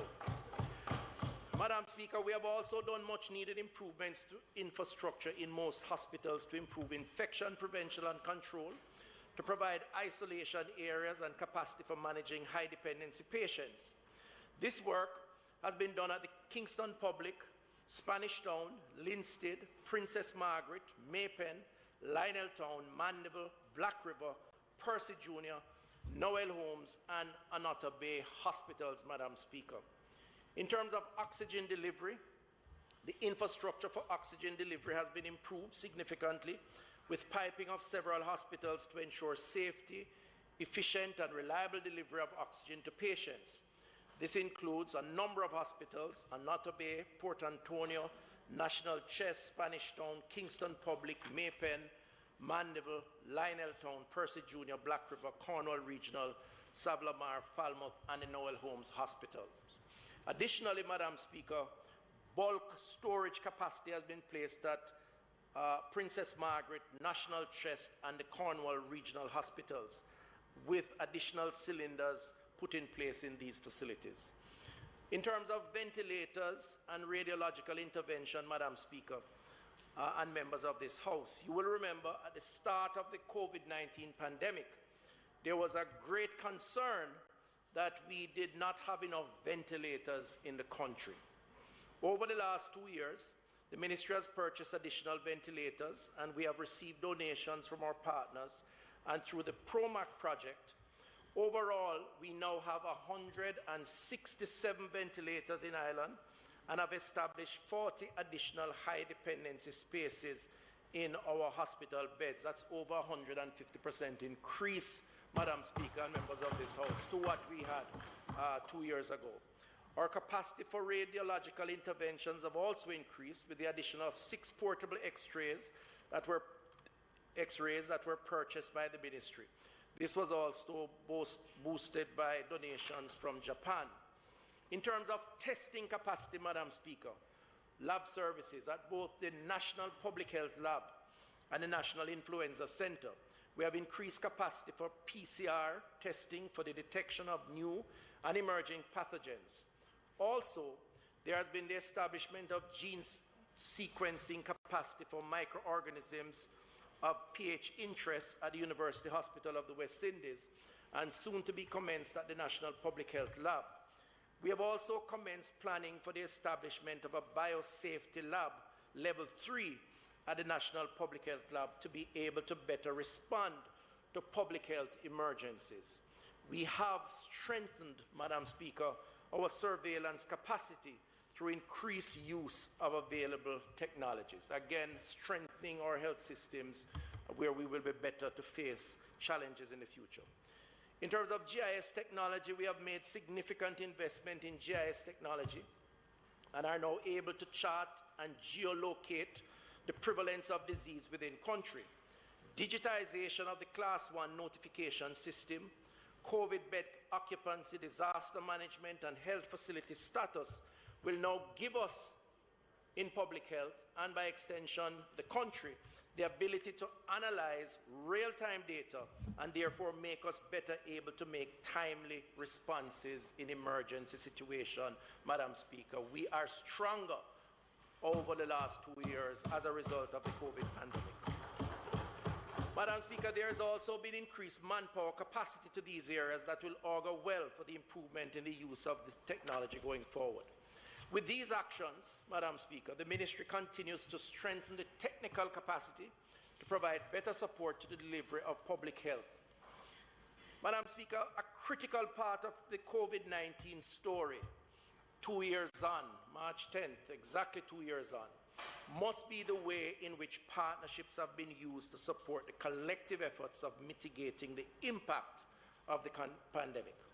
Through partnerships with the WHO, PAHO, UN agencies, partnerships with the private sector, civil society, bilateral engagements, the diaspora, the government of Jamaica, and by extension the Ministry of Health, has been able to access critical investments that have enabled the government to achieve many of the mission-critical outcomes in the war against COVID-19. Today, Madam Speaker, colleagues, through these engagements, over $15 million US or $2 billion have been provided in cash or kind to this partnership efforts to strengthen our healthcare system. Donation in vaccines. the development of technological solutions for the rollout of the vaccine program, provision of social support in the form of groceries and other household items to communities that were impacted. The Minister of Finance spoke to that recently. Through the partnership with Japan, we have increased capacity in radiology with donation of 7 ultrasound machines, 6 portable X-ray machines that went to 6 hospitals. Through partnerships with Japan, South Korea, Saudi Arabia, Israel, we have increased capacity for monitoring and treatment with donations of ventilators, monitors, ECG machines, oxygen concentrators, and other medical equipment. Through partnerships with PAHO, WHO, and other UN agencies in collaboration with Canada, the UK, and Germany, we have received PPEs, equipment such as blood pressure machines, pulse oximeters, ECGs, monitors, beds, resuscitation trolleys, computers, tablets, and cell phones. And I want to pause here, Madam Speaker, to thank all our partners at the multilateral, bilateral, national level who combined have allowed us a response to achieve the goals or the objectives that we have set for ourselves in confronting and overcoming this challenge. These actions have demonstrated once more the efficacy of partnerships in the promotion of public health. These efforts have resulted in the strengthening of the health system and have opened up new opportunities for engagement and collaboration on other issues affecting the health resilience of the country. Our task, Madam Speaker, colleagues, arising out of every disaster is to build back better and stronger and to create a society that is stronger with the capacity to repel and resist the impact that we have seen with this pandemic. That has been our objective all along. We must now build a public health system that is reliable and proficient, that provides to the people of this country the best opportunities for the increase in life chances and economic mobility and viability. In order to do this, we must seek to capture and learn from the lessons of COVID-19. And we are now engaged in a process internally, Madam Speaker, colleagues, of assessing the last 2 years, now that we believe that we are seeing the end of this pandemic based on what we are observing now scientifically. In order to do this, we must seek to capture and learn, as I said, the lessons. Powerful and transformative experiences around social and economic equality, realities in the global system and in transnational trade, and the impact of media on the formation and development of ideas and behavior. We must learn from and appreciate the vulnerabilities created by NCDs, lifestyle diseases.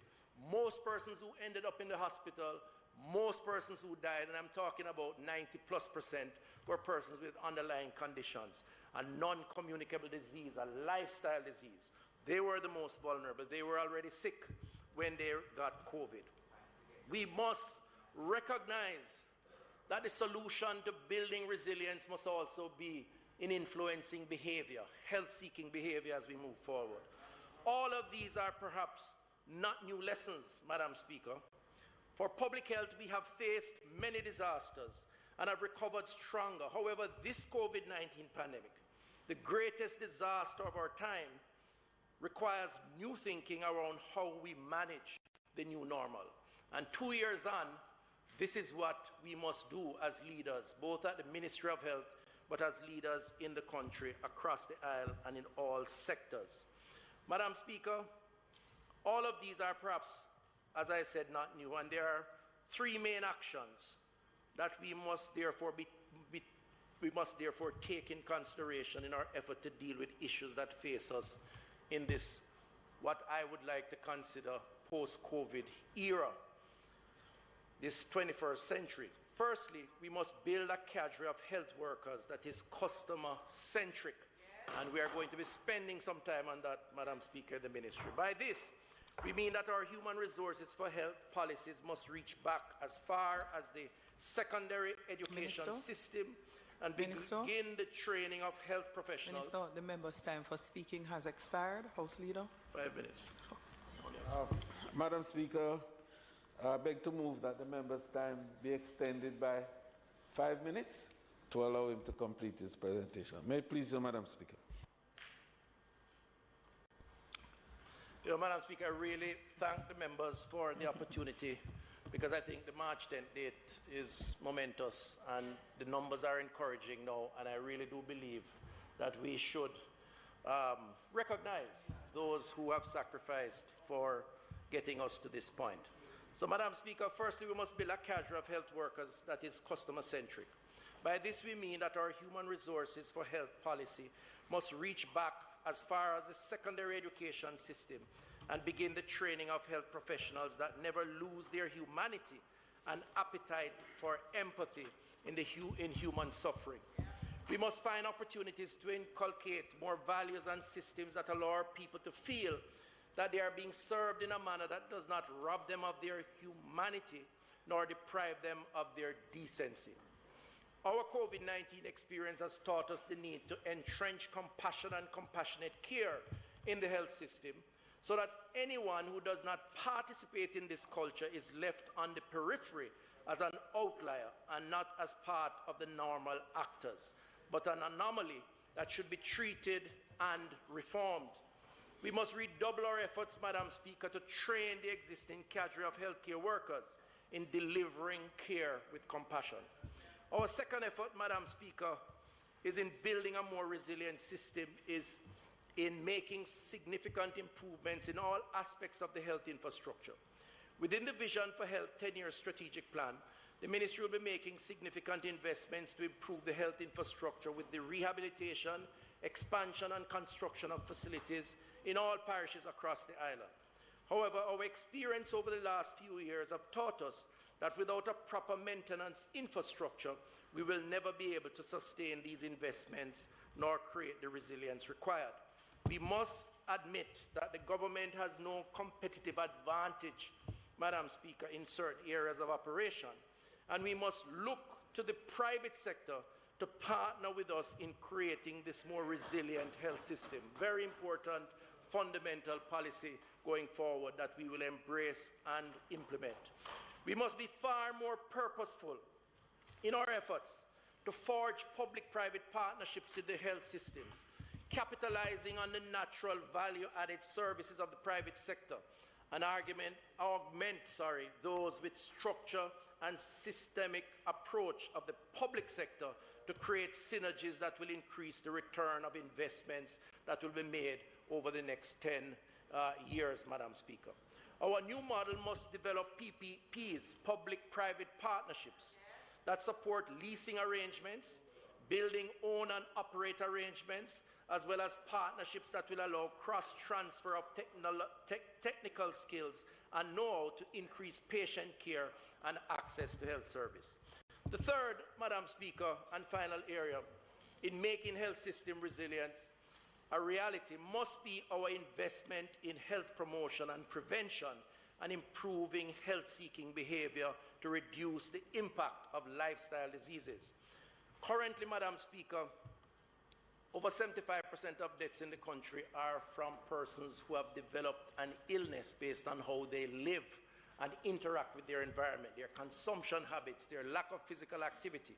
We must correct that, and that is to change behavior. Madam Speaker, COVID-19 has taught us that poor health and a lack of personal responsibility for health outcomes can be a threat to the resilience of the whole society.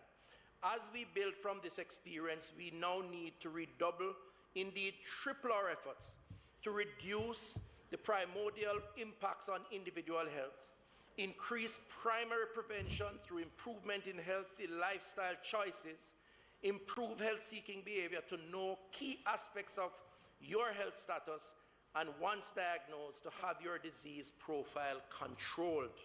That will ensure not just longevity of life, Madam Speaker, it will improve quality of life. Too many Jamaicans suffering COVID-19 because they were walking sick people. The statistics are clear. 1 out of 2 Jamaicans are overweight or obese. 1 out of 10 Jamaicans have diabetes. 1 out of 3 are hypertensive. The effects of these conditions led to premature death. And as shown by the COVID-19 experience, 75% of the persons who were hospitalized had these comorbid conditions, and over 80% of persons who died suffered from these conditions. I saw where one person was asked on social media whether it was COVID that killed the persons classified as COVID deaths, or it was other conditions. And I wanted to respond, but I opted not to, so as not to start a debate on social media. But clearly, the virus infects you, and it weakens your immune system. And therefore, if you have an already weakened immune system, it facilitates your death. And that connection has to be made in the assessment of the impact of COVID. Our resilience as a nation, finally, and as a public health system must therefore rest, Madam Speaker, on increasing our efforts to mobilize the nation in an effort to recognize that prevention is better than cure, and that preemptive action can not only save lives, but can also increase the viability of the entire country and improve our resistance to future health shocks. Madam Speaker, in my sectoral presentation, I will provide more details on these strategies and will seek to highlight the Ministry's plans and efforts in the short, medium, and long term to actualize these efforts. As a ministry and as a country, our efforts to manage the COVID-19 pandemic have not always been smooth or without conflict and disagreements. Madam Speaker, colleagues, it would have been absolutely impossible not to have divergent views. And our position was always to be guided by the science and to recognize also not just the science that is clinical, but the social sciences that speaks to survival. And we have always attempted to balance that. And we know in doing so, there would be divergent views. But I believe we pursued the right strategy. Madam Speaker, our efforts to manage the pandemic so far and continuously has been to achieve that balance. I certainly believe, even though this is not an indication that the pandemic is over, and I want to just clarify that this is a presentation 2 years on, where I believe we have made progress, we now have a playbook, and we are attempting to move on and to restore normality and to play catch-up where we have had side effects. So we will continue to observe, and we will continue to provide leadership and guidance to the country as it relates to the impact and threat of the virus. But we are encouraged, and I believe we must say so, that we are encouraged. I truly believe that this government has stood the test and will stand the test of time in terms of the leadership it has offered. And I want to close by thanking all those who have participated in this effort and to say, let us continue, as I do believe that we are closer to normality than we were in previous months. Thank you, Madam Speaker. Thank you, Minister. Sorry, I did not see you all the way back there, Member Thank Guy. you very much, Madam Speaker. Minister, thank you for the very comprehensive report that you have given for the past 2 years. Actually, I thought you were not going to speak in a sectoral after having delivered this. It has been 2 long years. We do agree it has been 2 long years, and 2 long years where the people of this country have undergone a lot in terms of not only the health status, but the other areas you mentioned, the social as well as the economic status. And it has been a year which I will agree with you that the resilience of the Jamaican people have really come to the fore, and that, as you have said in your closing, that there were challenging times and times where there are conflicts, but as all situations present themselves, there will be conflicts. Minister, the health team, they have performed admirably, creditably over the past 2 years, and we want from this side to endorse the support that you have made in your statement about their work for the country. We have always said that they have been there to protect us from ourselves, our own very selves. And it is probably time, Minister, although we're not out of the woods yet, that they mentioned effort in trying to give them some rest and relaxation, as well as the psychological support that they need and had needed during the pandemic be ramped up so that they can be refreshed to take on all the other outstanding and existing challenges that face them. We did indicate earlier on that, and there was a general agreement that COVID has exposed the underbelly of the health sector in this country. And I'm glad that your very comprehensive pre-sectoral presentation has given us some idea as to where the government's, as a colleague of ours once said, headspace is in terms of moving forward. Minister, there are a few things I want to comment on very briefly. One is, whereas there are serious plans in here to improve the health system in Jamaica, there are current issues that need to be attended to now. And I've spoken to you about it before. I mentioned the sector in the Standing Finance Committee, the situation like at Cape and Spanish Town, that every day impacts on the ability for the hospitals to do what they're doing. And I hope those are being attended to whilst you ramp up the other programs that are necessary. The matter of the improvement and the increase in the equipment that are being either donated or bought by the government for the respective hospitals. It is important too, Minister.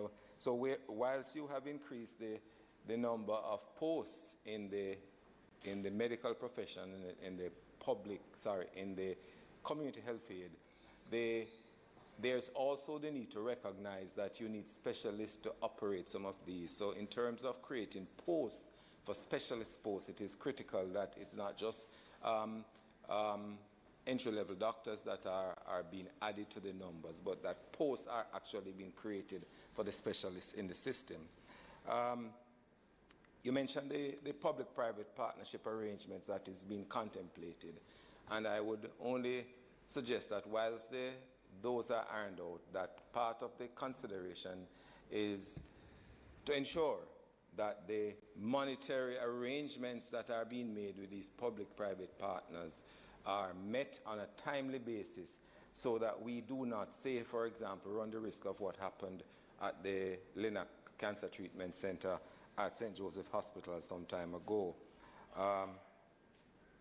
The matter, Minister, I'm happy that you mentioned about the posts, permanent posts in the health sector, creation of permanent posts. The only difficulty I have with that is that those posts that you have created were to have been created years ago. So we still need to have some more posts created, and I would urge you to have a look at that to ensure that we have continuity of the program. I'm very happy too, Minister, that the hospital, in terms of oxygen piping in the hospitals, has improved. However, I would ask the Minister to look at the manufacturing of the oxygen, because it's all well and good you have the delivery of it in the hospital setting, but the manufacturers are not able to provide it on a timely basis. I know you mentioned that there are plans to have hospital generation of oxygen, so I know that is going to come in the sectoral debate, because we cannot afford another August 2021 when we had some people shortage of oxygen. As it relates to ventilators, also personnel to operate those is critical, because our critical care nurses, as you alluded to, are sapped up by other first world countries because of the fact that our people are really in demand worldwide in terms of our nursing. So a renewed look has to be done with training for these. I want to join you as well to thank our international partners for what they have done, not only in terms of a donation, but in terms of vaccines and coming to the rescue of the country when the COVAX facility could not give us those amounts in the time. And I'm also happy, Minister, that in this you mentioned about the health workers, the new paradigm in terms of a customer-centric training that is needed, because we hear the horror stories, not necessarily of medical treatment, but how they are treated at the hospitals. And I'm happy that it is going. Yes, maintenance of equipment is important. And Minister, I'm happy that in the final part you emphasize the public-private partnership. And because the early vaccination program did not recognize the significant contribution that the private sector could make in the delivery of the vaccines. And it's belatedly done now, but I'm happy that has been mentioned, because going forward, the kudos to the private sector in terms of the medical profession is important. Thank you very much. Those are my few. Go on. House Leader. Madam Speaker, in the motion for adjournment, I'd like to offer to the House the stated apologies of our Prime Minister for not being here today, and particularly he indicated to the member from Southeast St. Andrew, who he communicated with directly on the matter. Our Prime Minister has made it a duty to be in this House and on time, and is setting a great standard. As a matter of fact, I must say, colleagues, that in my years in this House and the other chamber, and I say it without fear of contradiction, I've never had a Prime Minister who has been as assiduous to duty and committed to the House in the way that our Prime Minister, Andrew Holness, has shown.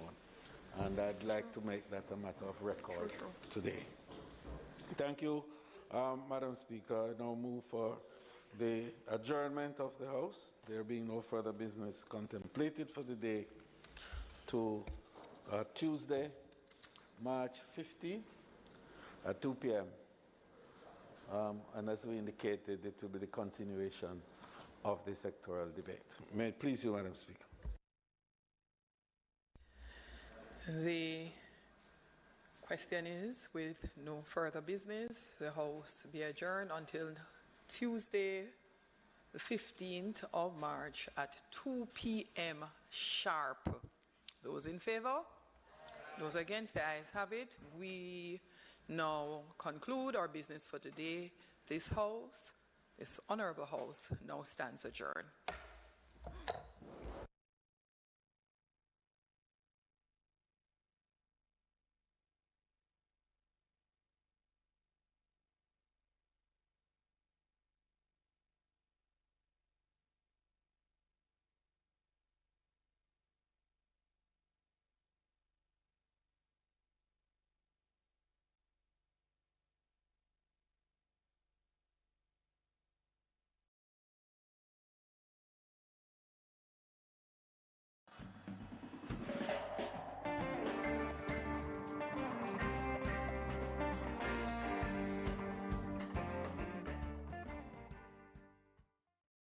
Watch the Budget Debates 2022 on PBCJ.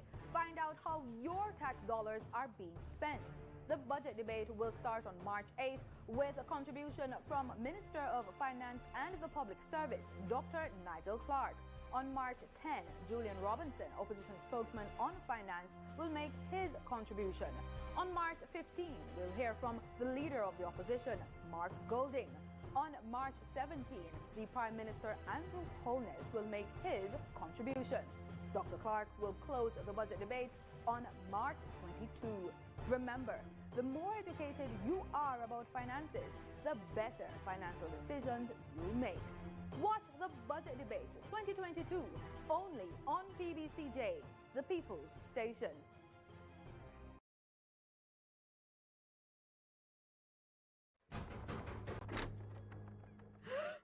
Bruises are much worse. You have to report him. Yeah, but if I go to the police station, they're just going to see it as another man and woman fighting. Victims of domestic abuse can get help through the Domestic Violence Intervention Centers. Let me show you how to find one of these centers. Open the browser on your smartphone and type in jcf.gov.jm. When the page loads, scroll down to Resources and click on Domestic Violence Intervention Centers. This will give you a full listing of all the centers with their contact information. Or just walk into any police station and ask them to direct you to the nearest Domestic Violence Intervention Center where you can speak to a police officer. A message from the European Union United Nations Spotlight Initiative in partnership with the government of Jamaica. There's been a lot in the media about all the different types of things that are bad for you. So you would have heard about salt, you would have heard about high sugars, and now we're adding another layer to that when we talk about trans fats. So trans fats are actually a type of fat that's really bad for your body. We find them in things like cooking oil, we find them in things like margarines or spreads, and they tend to be in any type of food that is pre-packaged. Usually it's used for preserving foods, it's used as a filler, but actually also has really bad properties for the human body. In fact, it increases our cholesterol levels, it increases our risk of death by 30% from heart attacks. So we really need to be aware of that, particularly in a region where we have some of the highest rates of heart attack, stroke. You know, we have cardiovascular disease, it's one of our underlying issues, and clearly trans fats may be playing a part in that. So I think what makes it so difficult for us to identify trans fats is that it seems very elusive. It's not like sugar or salt that you can kind of go get a spoonful of one or the other and you know exactly what it is. You can kind of measure it and put it into what you're cooking. But it is sort of this hidden thing that's in so many of the foods that we use. So it's in butters, it's in margarines, it's in cooking oils, and we have to find a way of using those things correctly and knowing that we're not always going to be able to eliminate all trans fats, but then staying away from things that may have lots of trans fats. For example, fried foods and processed foods. Fast foods, which tend to use a lot of cheap cooking oils, those kinds of things we want to stay away from, and those are the kinds of things that tend to have trans fats in them. So I know it sounds like a lot of doom and gloom because we've already said, you know, watch your sugar, watch your salt, and now we're saying watch out for those trans fats. And a lot of people may be wondering, well, what do I eat? How do I manage this? And it goes back to what we've been saying before. Really try to eat foods at its source. We want fresh fruits and vegetables, avoid things that are deep fried, avoid the processed foods and the fried foods. Those are the things that tend to be high in trans fats and that would pose the most risk when it comes to heart attacks.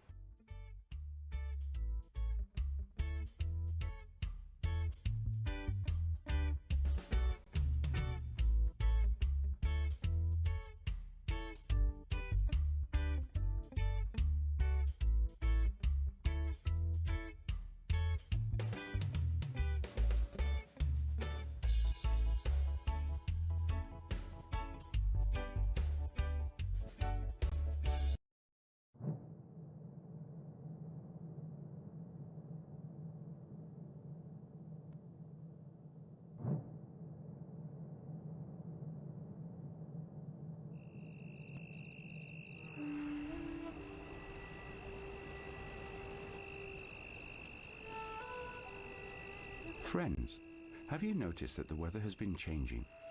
In some places I have heard it has been flooding, and others are suffering from drought. Why is this happening? There have been big changes to the earth over recent years which have led to these problems. We need to understand what is going on, so you must listen carefully. We are going to talk about important agreements being made by governments to deal with these problems which will affect us. Before I tell you more, let us understand why these agreements have come about. People live on Earth. People live in many different ways, but we are connected together by being human and knowing that Earth is our only home. We, as indigenous peoples, live in the forest. We know the land here better than any other. We know the healing plants and the places to drink. The spirits of the forest have always been good to us, as we have been good to them. The forest is like a friend. If we take, we must give back, or we will lose our friendship.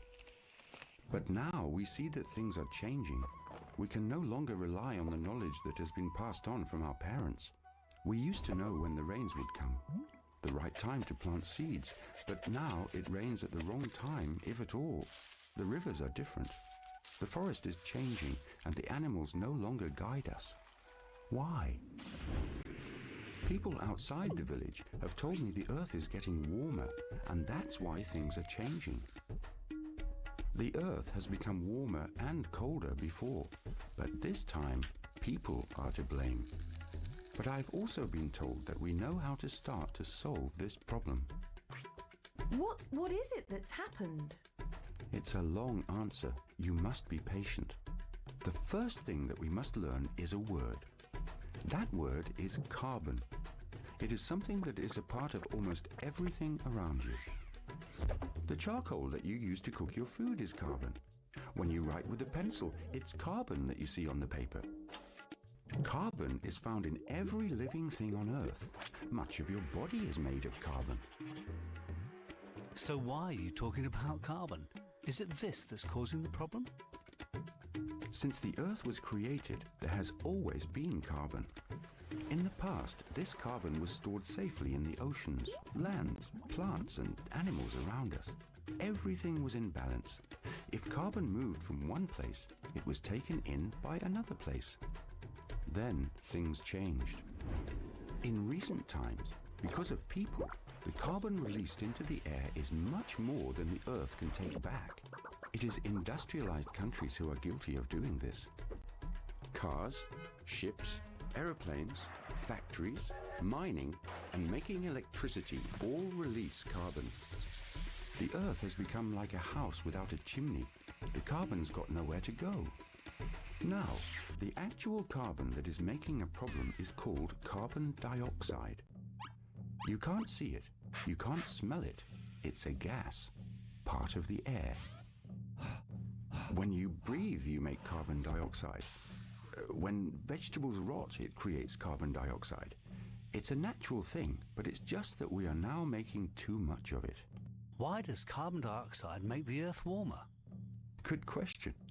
The sun shines on us, giving light and heat. In the past, some of this light and heat was reflected away, which kept Earth at perfect temperature. But now the extra carbon dioxide in the air traps the heat that used to escape. This means the Earth is getting warmer, and this is making things change. What kinds of things will happen if the Earth gets warmer? Well, if the Earth is warmer, it means that more water goes into the air from the oceans, so more rain will fall in some areas and cause flooding. In some countries, because the air is so much hotter, the water in the air cannot turn into rain, and that means drought. If it becomes hotter, there will be wildfires. Diseases, insects and plants will move either to get away from or grow with the warmth.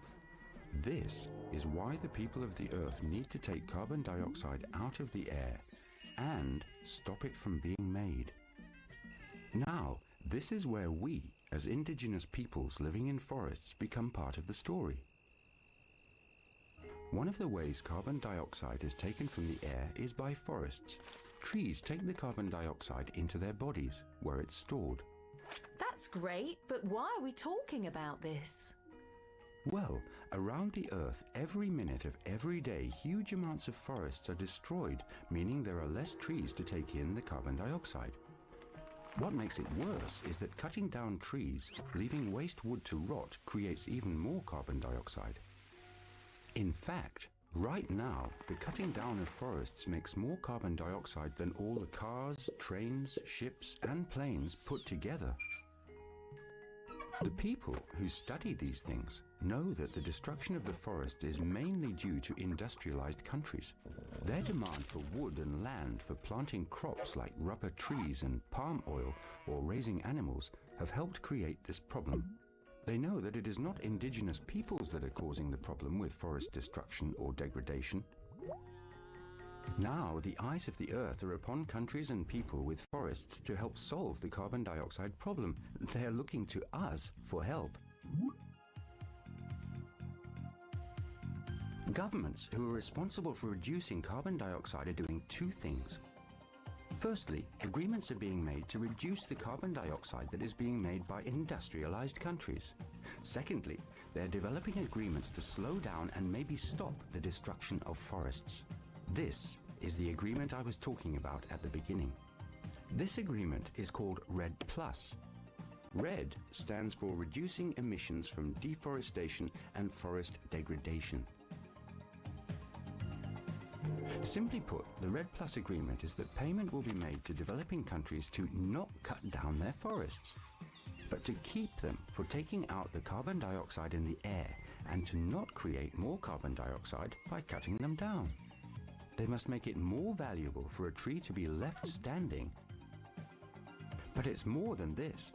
RED+ also wants to bring back the traditional plants and animals, develop the forests and reduce poverty in areas where it'll take place. This is a time when industrialized countries will have to take responsibility for what they have done. They will have to learn to look at forests in a different way. Understand that they will have to pay to keep the forests as well as reduce the carbon dioxide they make. But please, let's not forget that not only are forests an important natural resource for the Earth, but they are also the rightful home to at least 300 million indigenous peoples like us. For us, a forest is not just about carbon. The forest is who we are and what makes us unique, as well as providing us with our livelihoods. It'll cost money to stop their destruction and maintain them. But without forests, the Earth and us will die.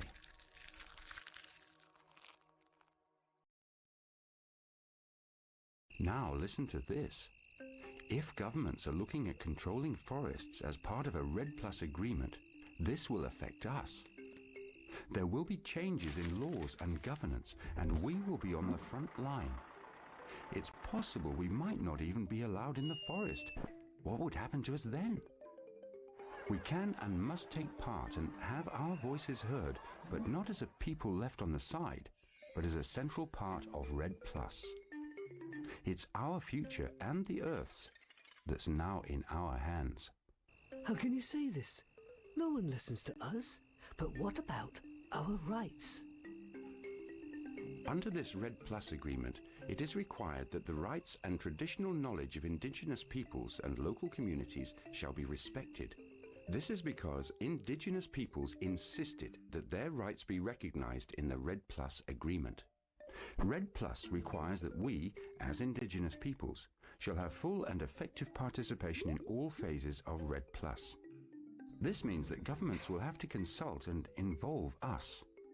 All of this is written down and recognized under the United Nations Declaration of Rights of Indigenous Peoples. We will call this the Declaration. This took 20 years of work by indigenous peoples' representatives, our people, working with governments to finally have these rights recognized. Simply put, it states that the way we want to live is as valid as any other peoples of the earth, that we deserve the right to live in our own way and decide our own future on our own terms. It also states that indigenous peoples have rights to their lands, territories and resources, as well as to their traditional livelihoods. As part of the declaration, there is even more protection for indigenous peoples to make sure that we play a central role in the decision-making on matters that affect us, including REDD+ and other agreements. This is called FPIC.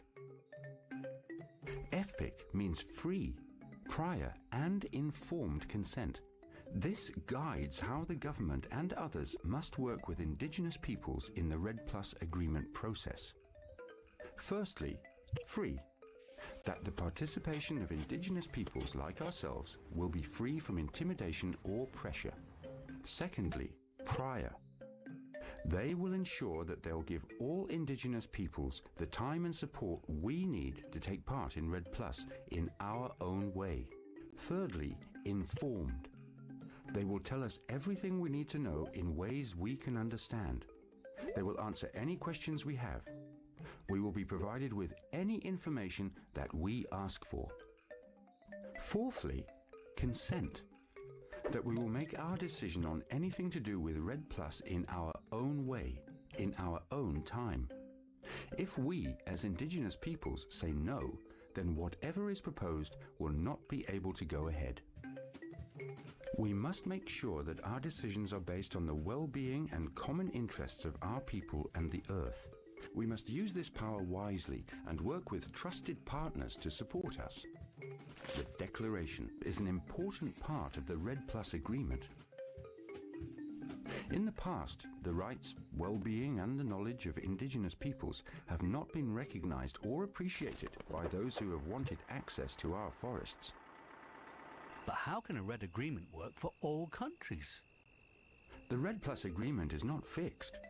It is made so each country can adapt it for itself. This is why we must be part of its development from the very start, in order that we can help shape the way it looks. Let's talk more about REDD+. There are 3 phases to the Red Plus agreement. The first phase is to make sure each country is ready to take part by planning what needs to be done and building confidence that it can deliver on its promises. As I said, this could include changes in forest laws and governance. This is why we Indigenous peoples must take part to protect ourselves. This is the stage we're at now. The second phase is bringing these promises to life alongside commitment on how the benefits will be shared. There will be test projects to make sure we can measure how much carbon dioxide we take out of the air and how much carbon dioxide we can stop from being made. In this phase, we will establish where the money will come from that will pay for Red Plus in our country. The third phase is the running of Red Plus. The more we reduce carbon dioxide, the more we will benefit. But this is not just about money. This is about allowing us to live the way we want and keeping the forest how it should be. Countries taking part in Red Plus must operate in a transparent and non-corrupt manner. People inside and outside the country will be watching independently to ensure the project is properly run. We need to understand how Red Plus will be set up in our own country and ensure that we play a central part in its development. I want to talk about something else that we should be thinking about. In our village, people contribute to the well-being of our community in many different ways. I want to ask you, are all the voices in our community being listened to and appreciated? There is no one here who would deny the roles our mothers, wives, daughters and sisters play in our communities. They are the ones who take on the burdens of bearing children, teaching them and nursing the ill. They are the ones who collect the firewood, tend the crops and cook the food. They are often the ones with traditional knowledge of what the forests can supply. They are the ones who must make do with what they have. We must be proud and ensure they too are part of our voice and have shared ownership of the forests. We must do this for the sake of our future, for they are a central part of our present. A just society recognizes the contribution and participation of women as equals. Let us not forget this.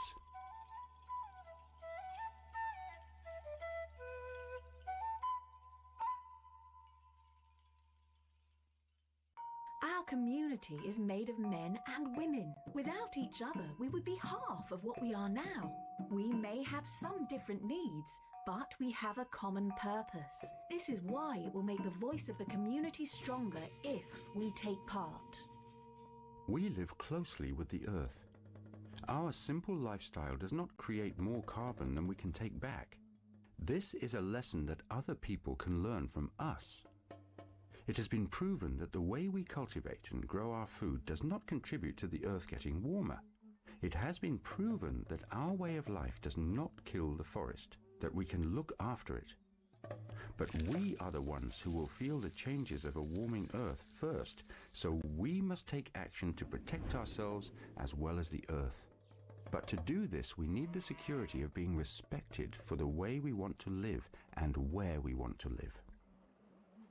Without recognition of our rights, without us taking part, Red Plus cannot be successful. We can improve our communities and make our lives more secure. This is a win-win situation for the earth and ourselves. This is the time to strengthen ourselves and assert our rights.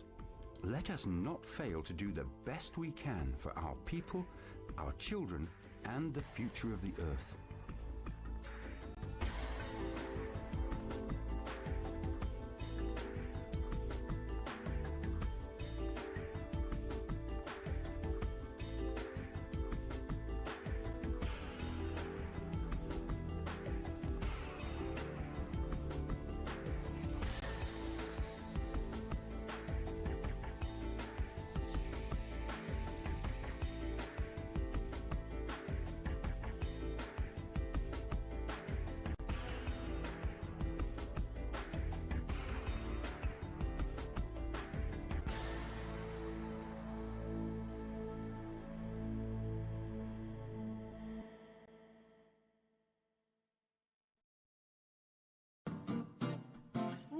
just in, one man shove him brother in a one mango tree for one dumpling and him pop up. The victim Pinchy is from St. Thomas and he is in critical condition.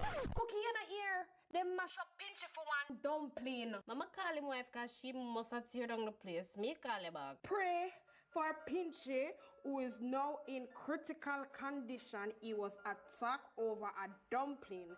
Send this to everybody you know.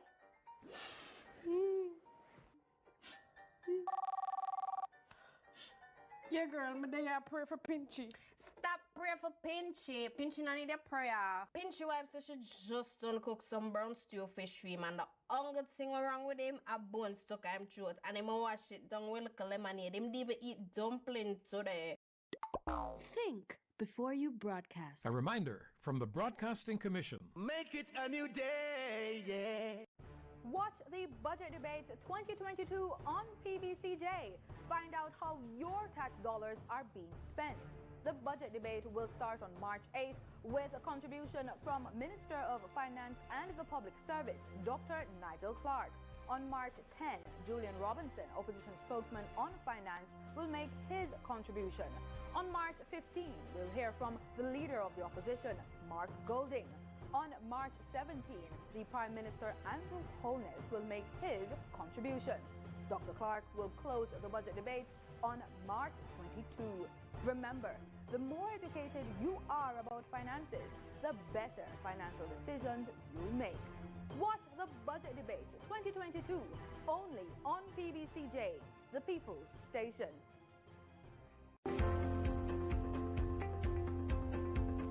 Join BBC Jamaica for A Different Life, a window into the world of persons with disabilities. Sundays at 10 a.m. with a repeat on Wednesdays at 6 p.m. That's A Different Life, right here on PBC Jamaica, the People's Station.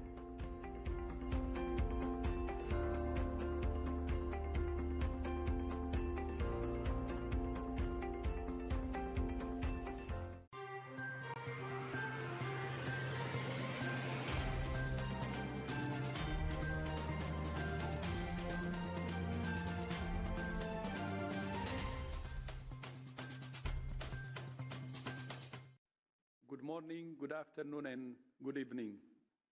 This Friday marks 2 years since we said that the global spread of COVID-19 could be characterized as a pandemic. The reminder, we made that assessment 6 weeks after we declared COVID-19 a global health emergency, when there were fewer than 100 cases and no deaths outside China. 2 years later, more than 6 million people have died. Although reported cases and deaths are declining globally, and several countries have lifted restrictions, the pandemic is far from over, and it will not be over anywhere until it's over everywhere. Many countries in Asia and the Pacific are facing surges of cases and deaths. The virus continues to evolve, and we continue to face major obstacles in distributing vaccines, tests, and treatments everywhere they are needed. WHO is concerned that several countries are drastically reducing testing. This inhibits our ability to see where the virus is, how it's spreading, and how it's evolving. Testing remains a vital tool in our fight against the pandemic, as part of a comprehensive strategy. Today, WHO has published new guidance on self-testing for COVID-19, recommending that self-tests should be offered in addition to professionally administered testing services. This recommendation is based on evidence that shows users can reliably and accurately self-test, and that self-testing may reduce inequalities in testing access. Countries use self-testing will need to be adapted according to national priorities, local epidemiology, and the availability of resources with community input.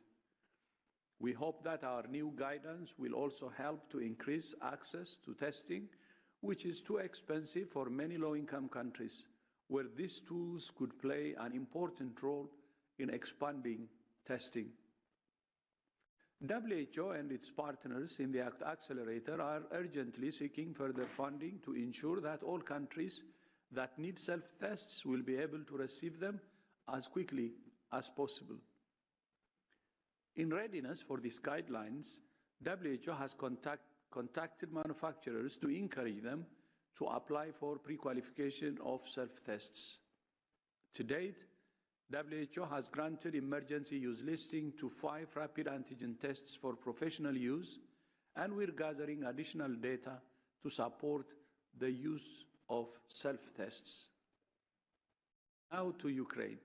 So far, WHO has delivered 81 metric tons of supplies, and WHO is establishing a pipeline of supplies for health facilities throughout Ukraine, especially in the most affected areas. Yesterday, we delivered 5 metric tons of medical supplies to Kyiv to support surgical care for 150 trauma patients and other supplies to manage a range of health conditions for 45,000 people for a month. More supplies will be distributed today, and we have 400 cubic meters of supplies waiting to be transported to Ukraine from our logistics hub in Dubai. So far, WHO has verified 18 attacks on health facilities, health workers, and ambulances, including 10 deaths and 16 injuries. These attacks deprive whole communities of health care. More than 2 million people have left Ukraine, and WHO is supporting neighboring countries to provide health care for refugees, most of whom are women and children. Some of the main health challenges we see are hypothermia and frostbite, respiratory diseases, lack of treatment for cardiovascular diseases and cancer, and mental health issues. WHO personnel have been deployed to neighboring countries to provide mental health and psychosocial support. I thank all my WHO colleagues and all our partners in Ukraine and its neighbors and all over the world who continue to work to protect and promote health even in the most difficult situations. But the only real solution to this situation is peace. WHO continues to call on the Russian Federation to commit to a peaceful resolution to this crisis and to allow safe, unimpeded access to humanitarian assistance for those in need. Peaceful resolution is possible. And that's true in every war and humanitarian crisis to which WHO is responding around the world. And Christian, back to you.